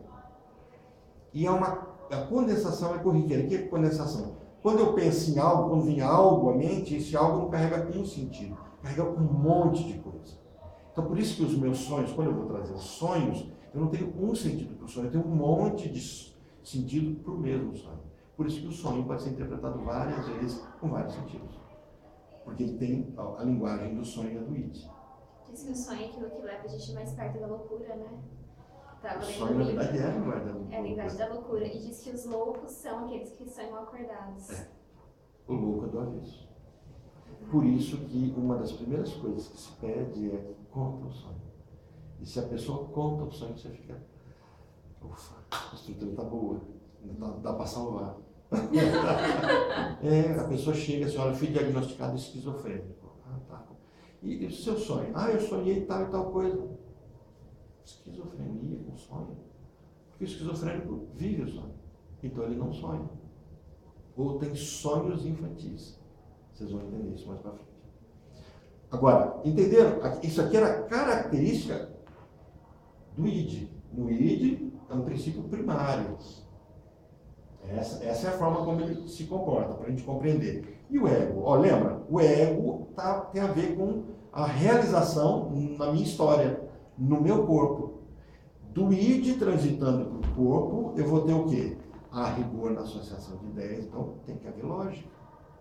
Então eu preciso fazer associações concatenadas, lógicas, né? As moções pulsionais, né, esse movimento de energia, já não alcançam a gratificação com facilidade. Enquanto no id eu consigo realizar rápido o que eu quero, agora no ego nem tudo que eu quero. Você está andando na rua, você fica com raiva de alguém, a sua moção pulsional fala assim, mata. Você xinga.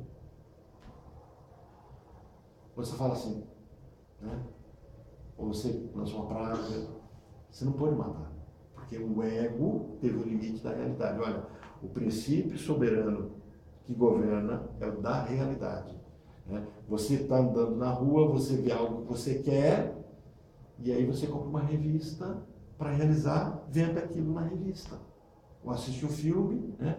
Você vê ali e fala, nossa, como é que ia viajar para o espaço? Vai lá assistir Os Vingadores. Mas no mundo inteirinho, né? Não é uma gratificação total, com facilidade, é um pedaço dela. É exigido que respeite os imperativos da realidade, quer dizer, eu posso sentir vontade de voar, mas não vou para o lado do 30º andar desse prédio, porque eu sei que eu morro. A realidade diz que não pode. Deve-se conformar, faltou o R, tá? Às leis éticas e morais. Aqui eu tenho esse campo, eu tenho que me conformar, e ele é controlado pelo superego. Quer dizer, o que faz com que o id seja controlado? Um pedaço dele mesmo, mas é um pedaço que dobrou. Ok? Esse pedaço que dobrou é o ego. É um pedaço do ego que dobrou, virou superego. Porque ele dobrou sobre ele e criou um limite. Ele criou uma borda. Não, eu achei que o superego fosse onde ele trombava, onde ele Não, batia, não. tipo a barreira. Não. A barreira foi os limites impostos pelo que Lacan chama de o outro do outro. É o princípio da castração. Então, o ego está se estendendo, de repente ele percebe uma ameaça. Não, o ego está avançando. Lembra? Ego, É o que determina que faz ou não faz. o ego e o id estão juntinhos. Tá. E, de repente, trombaram. No momento que trombou, o id fala, vai. É o marginalzinho, vai logo. Eu superei, não posso, vai logo. Aí ele começa a dobrar, porque não pode. E aí ele fala assim, opa, espera um pouquinho. Só até aqui você pode ver. Aí essa parte bandidinha do inconsciente. do seu ego, vou arrumar um jeito de a gente pular isso aqui sem perceber. Começa a acontecer no inconsciente. Entendeu? Então essa dobra do ego vira um ego superior. Então, na verdade, por isso que eu passei para vocês a discussão primeiro do narcisismo, que constrói o ego, e é o próprio ego que se dobra. Não é uma instância diferente. E não é algo que vem de fora. O que vem de fora é um princípio da castração que vai me trazer para a questão edipiana. Aí eu volto para dentro de mim. Que essa é na hora que a menina descobre que ela não tem pipi. Isso. E o menino. A menina descobre que não vai crescer. Que não vai De crescer. fato, ela é pequenininha para a vida toda. E o menino descobre que ele pode perder. Ele pode perder. Essa hora que é adulta, na hora que dobra. E dobra. Ele falou, tem um limite. Fala, não vou abrir mão de jeito nenhum do meu prazer, da minha satisfação. E a menina fala assim, para eu não perder a satisfação que eu tenho, então eu tenho que pelo menos ser igual a minha mãe. Porque ela tem meu pai e aí eu Aí vou começa o édipo. esse é o ético. De uma O forma. superego, ele tá depois do ego, então, se for desenhar aquela linha que você desenha, que o superego é o olhinho ali que você tem que cortar, que é o objetivo. Nossa, O olho vai... que cortar é o imaginário. Eu tô com a imagem errada Nós aqui na temos minha aqui cabeça. na construção. Nós temos a primeira fase, que a gente vai chamar de fase anobjetal. Isso, que é o id. Só id purinho, purinho. Aham. Esse id aqui, ele continua sendo id, mas ele começa a haver uma construção. Sim. Aqui eu começo a construir o ego. Então, aqui eu tenho esse período bem curtinho, que a gente vai atribuir ele aqui a 3 meses. É o período do qual eu dormo.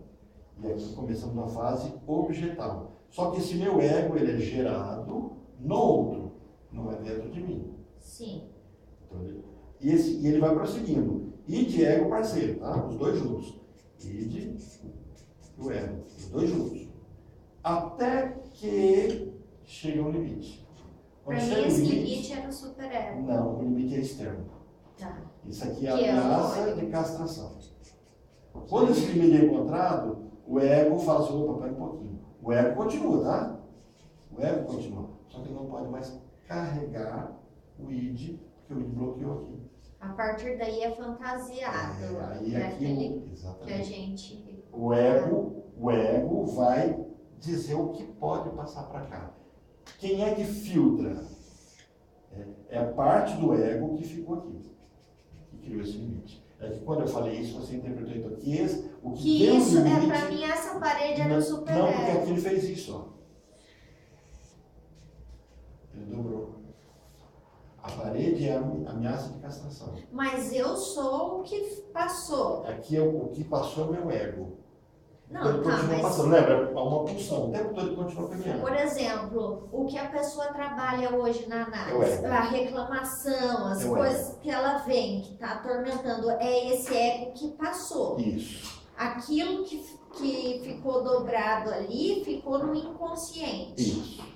Exatamente. É por isso que ela coloca isso E aqui, o que é o superego aí? ó. É aqui. Aqui é que ela coloca aqui. Sempre chegamos pelo ego. E apenas por ele.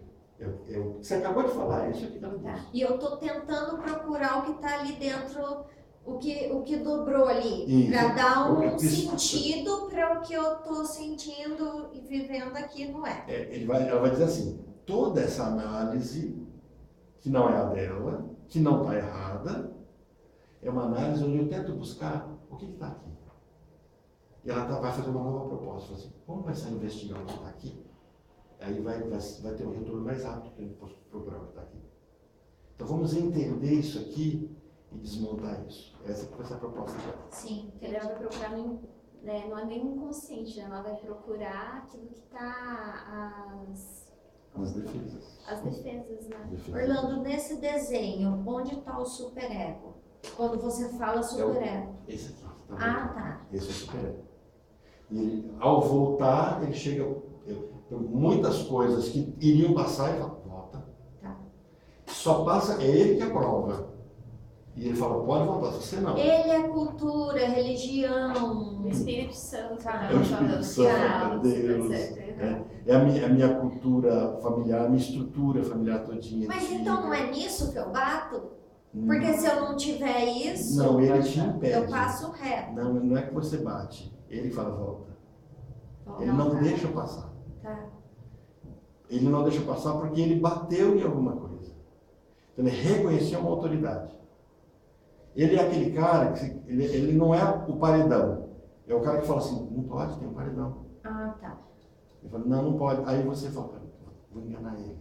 Tá. Aí você dá pinga para ele. Daí é o que passa Ou você, de por novo. exemplo, fecha os olhos dele e passa correndo. Ou engana ele, chama a atenção dele para outro canto. Faz todos os caminhos para tentar enganar ele. Disfarça. E você reconhece quando falam assim que o ego é importante, mas você não pode deixar ele comandar? O que está querendo ser nessa estrutura? Onde isso se encaixa? O ego sempre será contato com a realidade. Deixar o ego mandar passa a ser não tem muito... No pensamento psicanalítico, deixar o ego mandar não é uma frase que tem sentido. Então Porque eu sempre terei ego, sempre. sim, ok. Ele Ele é necessário. Ele é necessário. O que eu não posso deixar acontecer é o processo de sintomatizar, de ignorar o reprimido. Porque quando eu ignoro o reprimido, o ego vem o sintoma. Sim. O sintoma é o que eu vou chamar de adoecimento, mas na verdade ele é aquilo que escapou. Tá, é o ego que passou, é o que eu reclamo na análise. Tá, então o processo não é o que seria... reclama na análise. Não. Não. É o que Tá, vive na vida. Ah, tá. É o vive sofrimento, na as vida, decisões, tudo, eles são sintomas. Tá. Alguns no corpo, alguns nas percepções. Na análise, é a construção de dar sentido àquele sintoma, e aí ele pode parar de existir. Esse processo, então, de cura que falo, seria eu ter consciência do que eu reprimi nessa volta e tomar decisões mais conscientes. Essa é a visão que a Ana está dizendo assim. A psicanálise até ali era assim. Até ali era assim. Ela continua ainda sendo, só que ela faz a proposta mais fácil. Vamos tentar olhar para as defesas. Vamos parar de olhar para o Seria id. hoje o coach. Não, o coach ignora tudo isso. O coach é uma PNL. O coach é uma ressignificação. O coach é dizer assim, o que você quer? Então é isso que você vai ser. Vamos ignorar os limites. Tá. Então o coach faz esse caminho de não deixar você parar, mas numa perspectiva de querer. A partir do nada, na verdade. E a partir de um querer. O problema é que o querer Ele é superficial. é superficial. Ele não, Você ele nem não sabe traz... se é isso mesmo que você quer. Por isso Daí que eu você cerco meu fez filho. tudo e não tá feliz ainda. Eu cerco meu filho. Ok. O coach tem todo esse caminho. Essa defesa pode se caracterizar no sintoma. Não, ela será um sintoma. A defesa vai ser sintoma. Então eu vou olhar para o sintoma daquilo, vou tentar associar, fazer uma associação ali, o que essa defesa... Eu vou investigar os sintomas como uma defesa. Com uma defesa. Daí eu vou tentar ver ali... Por isso que eu não vou tirar ele. Eu não vou tirar ele, porque aquilo lá vai ser o escape da pessoa, Exato. né? Aí no momento que eu entender, eu falo, é disso que você está se defendendo. Aí a pessoa fala, então eu não preciso me defender mais disso. Daí isso daí é o Esse é a papel cura. do psicanalista, ficar tentando enxergar sentido no sintoma da pessoa. Ele E tentar instigar, levar ela a chegar naquela conclusão do porquê que ela está fazendo aquilo. Na verdade, o paciente, quando vai para análise, Ele já sabe a ele já resposta. sabe a resposta. Ele só vai para análise porque ele quer que alguém arranque dele aquilo que ele já sabe. É o processo de inconsciência. O Freud vai dizer isso claramente quando ele fala dos sonhos. A pessoa que conta o sonho sabe o que o sonho significa. Só que ele não sabe o que sabe. Então, quando o paciente vai para análise, ele sabe. Assim, é como se ele já soubesse exatamente como vai se curar. Mas ele não sabe o que sabe. Ele não dá conta de enxergar isso. Então, na análise, ele ao falar, ele encaixa as coisas. Fala, é isso. E aí começa a encaixar. Fazer sentido. E isso vai levar ele para sofrimento. Quem é o analista? É aquele que dá conta de enxergar tudo isso acontecendo e não estragar. É porque a tendência, por exemplo, é que uma pessoa sofra junto e estrague. Não, calma, ó, não, você vai superar isso. Não, levanta a cabeça e tal. E muitas analistas têm que olhar e assim, e ficar quieto. Entender, né? Muito difícil isso.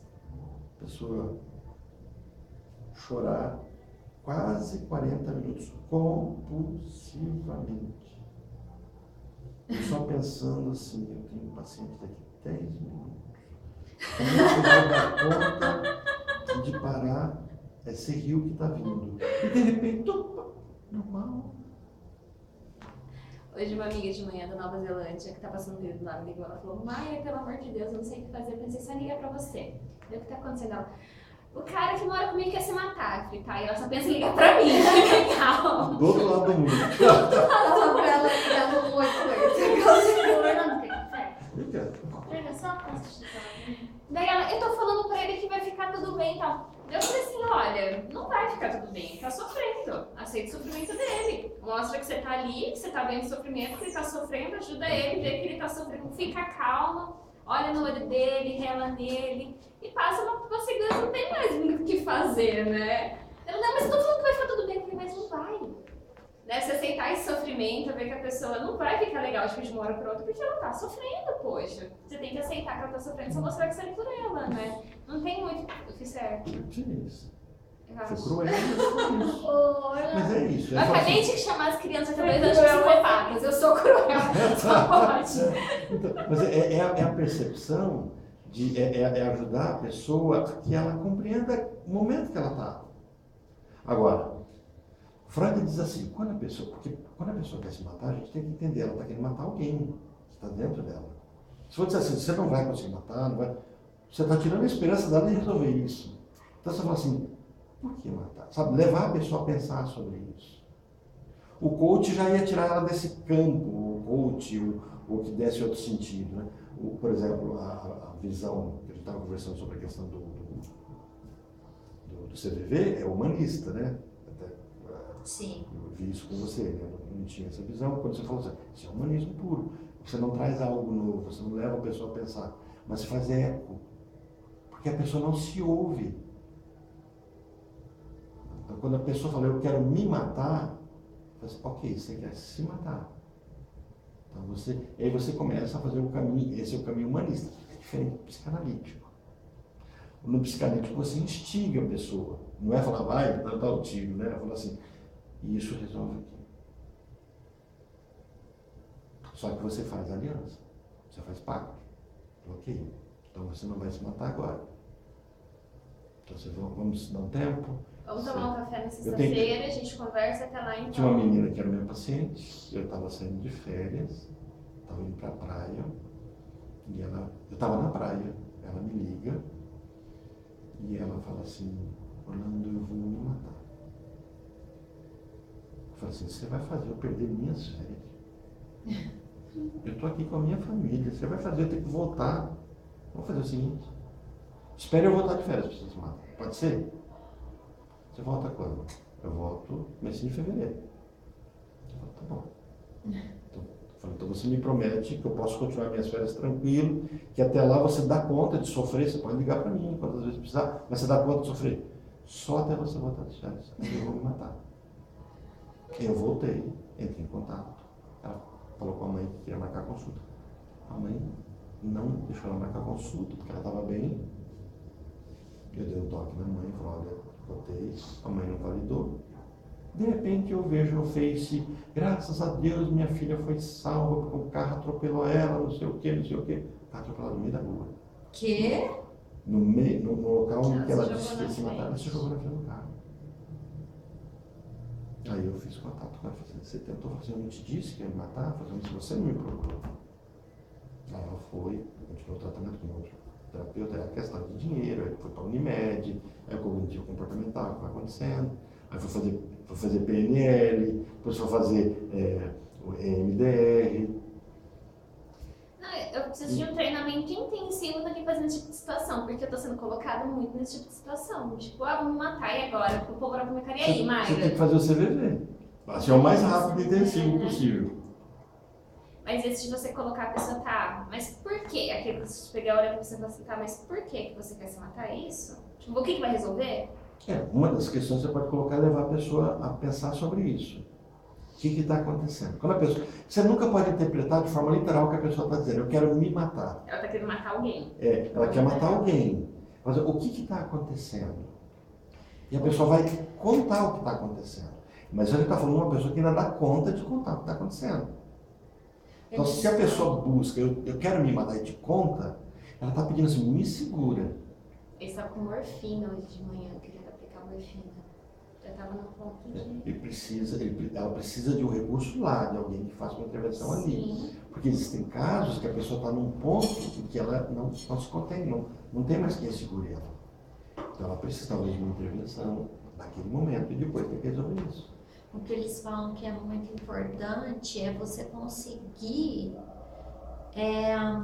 chegar no sentimento da pessoa ali, qual é o sofrimento dela, né? Ali, o que eu vou me matar está escondendo alguma coisa.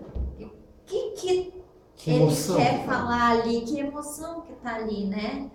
Fugir do fato, quero me matar, estou com a insulina, entendeu? É por trás disso, qual é o sofrimento dele, entendeu? Isso. Eu sei que é demanda difícil, tem que fazer o Agora, treinamento. a distância, principalmente de alguns milhares. Em inglês, né? E em inglês, mais ainda. Então, assim, teria que ter um colega de lá, fazer o contato com alguém. É que foi uma situação que Eu lembro da sabia. Linda Mara, com a paciente dela, a paciente vai estar lá no Catuaí, já se preparando para se jogar na rodovia, falando com ela, despedindo dela. E ela em desespero, falando comigo no WhatsApp, falando com a paciente, no outro, fazendo pacto com ela. E aí já era mesmo. Aí aconteceu uma coisa bem interessante, né? Acho que eu comentei com vocês. Que uma pessoa do nada chegou para ela e falou assim, Deus mandou dizer para você que não é para você se matar. Do nada. E ela escutando, assim. Aí ela foi assim, algo, né, que aconteceu místico, vamos chamar assim, de interferência. Mas assim, a pessoa estava lá. Agora imagina esse quadro. A pessoa perto da BR ali, prontinho, falou, estou indo daqui para me jogar. Mas ela tava no telefone, então ela tava, tipo, ainda tinha uma pulsão de vida Não, ali. ela tá na ambivalência. O suicida que de fato decidiu se matar, ele não avisa ninguém. Mas esse suicídio é mais raro, o suicídio é filosófico, né? Assim, eu vou me matar porque a vida não vale mais a pena, porque a vida é para os fracos, etc. Então, é uma postura filosófica, é uma postura religiosa, vou matar para sacrificial. É diferente do suicídio de sofrimento, de angústia. Quando a angústia é uma força, fala, se mata, outra não mata. Lacan vai dizer assim, não há tentativa de suicídio. Todo suicídio é consumado. Alguém morre, mesmo que a pessoa se salve. Por quê? Porque o suicida mata alguém, mata alguma história. Agora é denso esse tema, né? Não é um tema fácil. Porque você está lidando... Freud vai colocar, a gente vai estudar esse luto e melancolia. Freud está lidando, ele afirma o seguinte, não é natural que alguém que tem pulsão de vida queira tirar a própria vida. Isso não é natural. Então essa pulsão de morte, ela não volta contra si mesma, é contra o outro. Só que se eu trago o outro para dentro de mim, então eu quero me matar, mas não a minha, mas quem está dentro de mim, na minha história. Sabe aquela história de eu dou um tiro no monstro que está dentro de mim, só que eu morro junto? Já viram o filme que passa mais ou menos isso?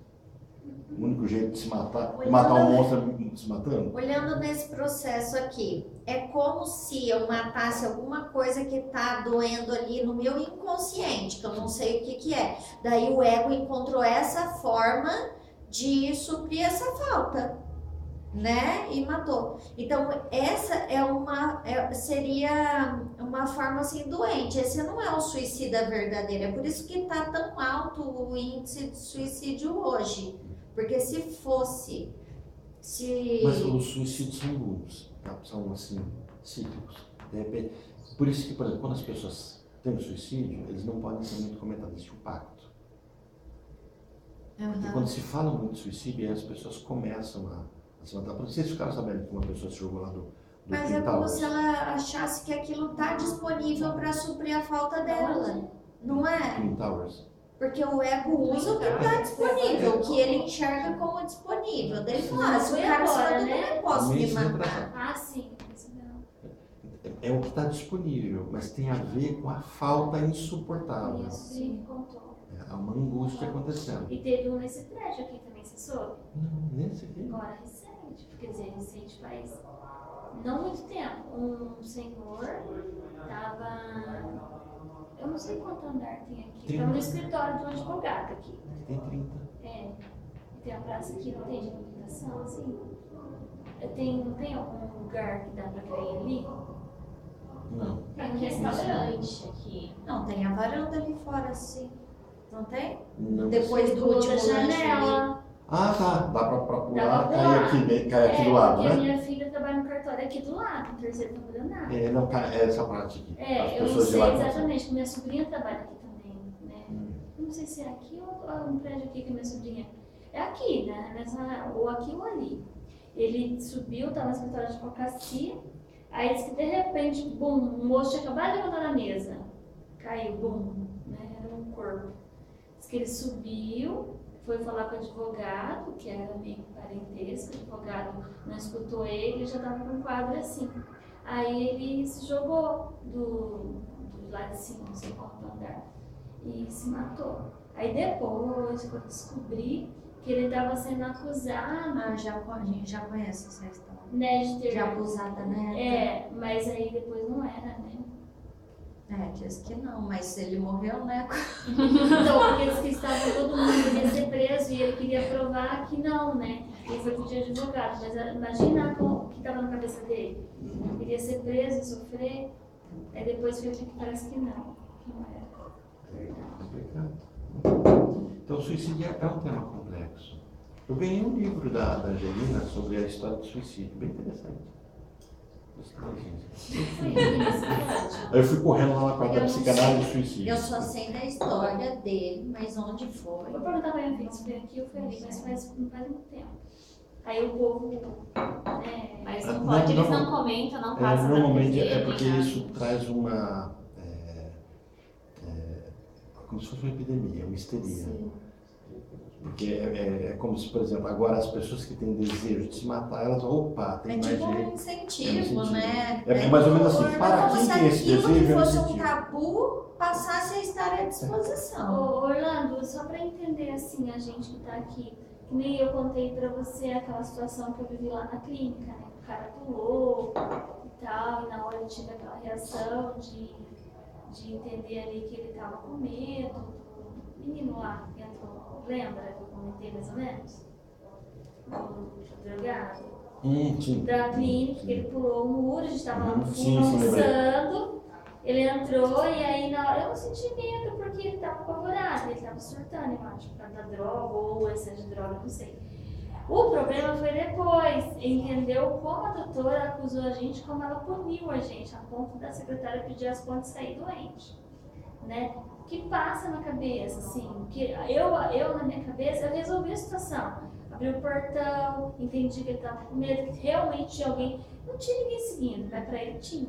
A ponto dele pular lá e ficar com medo e tudo. Na hora eu não vi um bandido, que na minha cabeça um bandido ia estar com uma arma e entrou pra roubar. Não era a intenção dele. Só que ela não entendeu isso, ela entendeu que era um bandido, blá blá blá. E aí que foi o complicador, né? A estratégia foi boa. Eu lembrei de uma colega que ela foi estava muito lá no interessante. Instituto de Saúde Mental do Gama, do Instituto de Saúde Mental de Brasília, e ali o pessoal, assim, bem louquinho mesmo, bem psicóticos, esquizofrenia, hebefrenia, que é a esquizofrenia mais básica, né? E ela tá lá, até mais tarde, terminando de trabalhar na parte do escritório, de repente entra um dos pacientes, um homem de quase 2 metros de altura, nu, pelado, entra na sala dela. Ela olha aquela cena, a sala fechada, não tem pra onde correr, e o cara vindo pro lado dela. Aí o que ela fez? Pegou uma tesourinha de cortar papel. Ela tava. Falou pra ele: vou cortar seu pinto! Ele olhou assim, pôs a mão e saiu correndo. Aí ela falou: meu Deus, foi a única coisa que passou pela mente da cabeça Mas dela. não. Para ver a criança que existia dentro dele, o medo da castração. Ótimo isso. Foi só isso. Aí ela contou isso numa aula, eu falei, gente, que coisa mais interessante. Eu falei assim, Orlando, era 1,90 m. Se ele tentasse alguma coisa, Você tem que não vou entrar fazer na nada. Se ele falasse Não, 30, ela com aquela tesourinha na frente de um cara de 2 Mas metros de ó, altura, o ia que fazer o quê? aconteceu lá com a gente, na reação minha, foi, gente, nós não Você tinha saído. tem que Nós mergulhar. estávamos encurralados na cozinha, na clínica. Só tava eu e a secretária. O cara entrou pelo corredor, pulou o muro com o alarme, com tudo. Entrou num corredor, foi lá pro fundo. Nós não tinha saída, porque aí tem uma saída para a piscina, mas a gente tinha que passar por ele e para passar para frente. E quando eu vi ele assim, né, todos descalços, assim, tênis na mão, o que eu pensei? Né? Aí ele veio, olha moça, tem cara me seguindo, tudo. Eu falei, né, na hora eu pensei, o que eu faço? Eu não sei pra onde reagir. A secretária estava no banheiro acho que ela até fechou a porta, porque eu não sei o que ela fez. Eu estava escovando os dentes.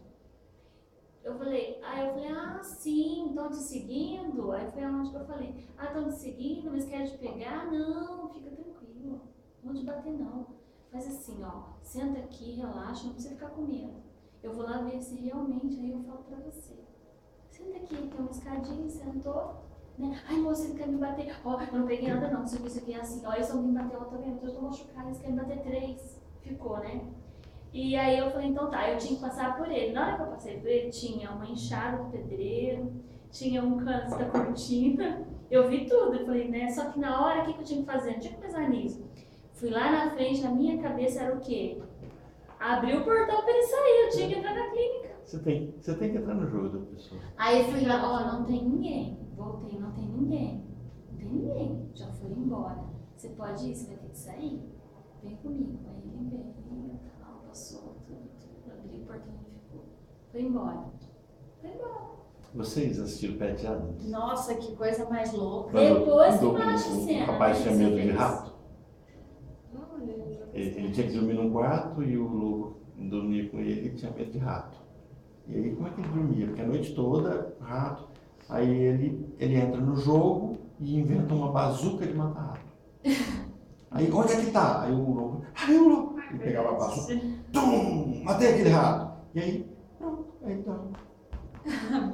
A pessoa está alucinando. É, Ela então, tá eu achei delirando. assim, Você que tem que nesse entrar momento nele. foi uma Mas Esse é que a pessoa tá Tinha acreditando naquilo, é a realidade dela. É a realidade. Vamos só pegar isso que vocês estão falando dentro dessa. Você foi acusada do quê? Que eu não entendi daí? Porque eu tinha que ter ligado pra polícia, tinha que ter chamado, né? Tinha que ter segurado ele lá, tinha que ter ligado pra polícia pegar ele, que agora eu vou voltar fácil lá, que agora ele viu que é fácil, blá blá blá, não é a cabeça da doutora. Mas olha só para trazer esse caminho aí para cá, se o ego é a minha realidade, se a minha realidade está alterada, o meu id vai buscar dentro dessa nova realidade.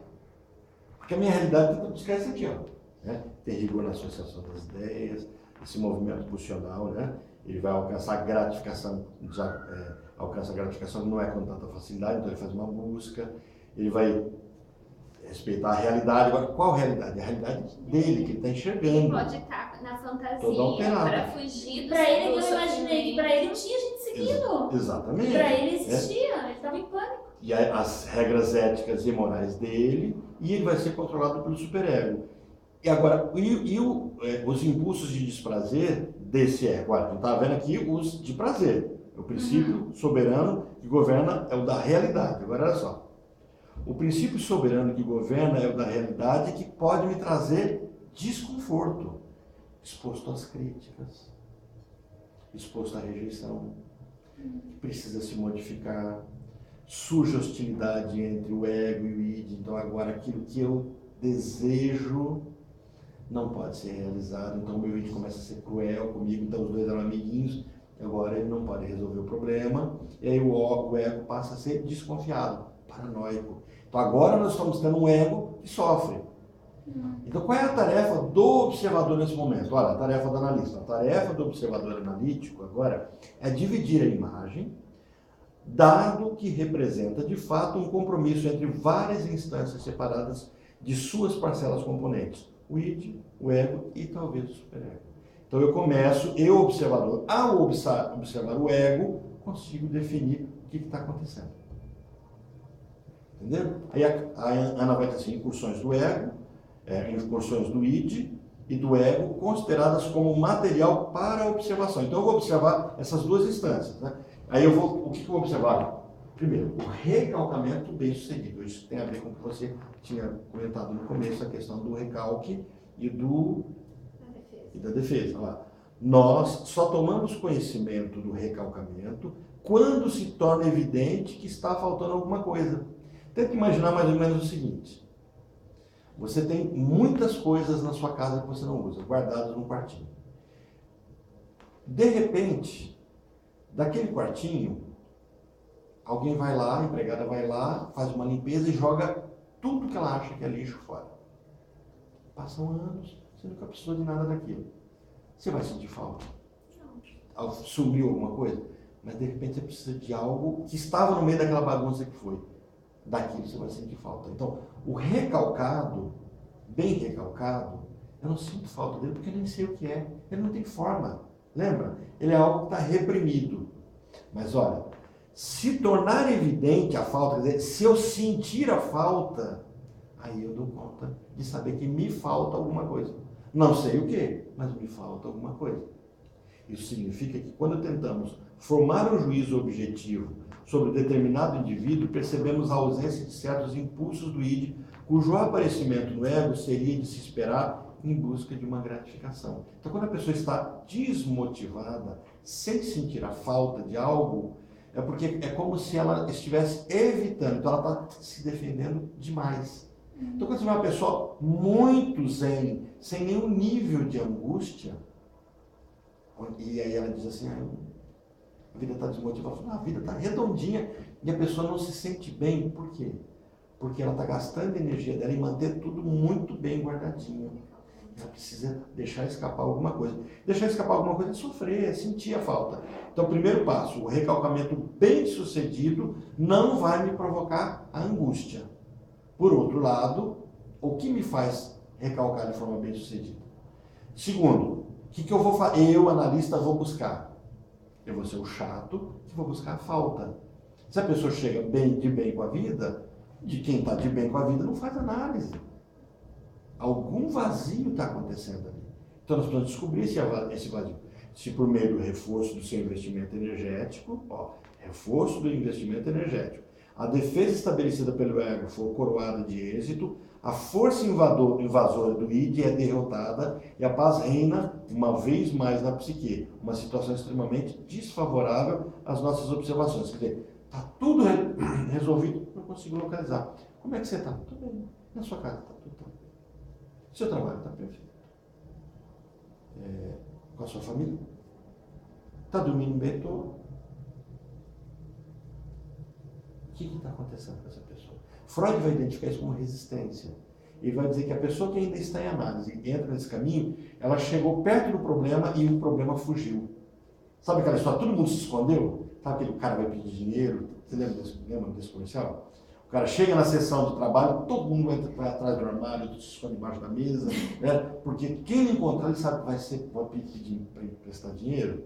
Assim, então, quando eu vou... Essa é uma frase, é um mantra, tá? Vocês vão ouvir muito quando estiver atendendo. Orlando, eu vim com um monte de coisa para falar, eu chego aqui e some tudo. Some. Por quê? Porque há um processo de defesa.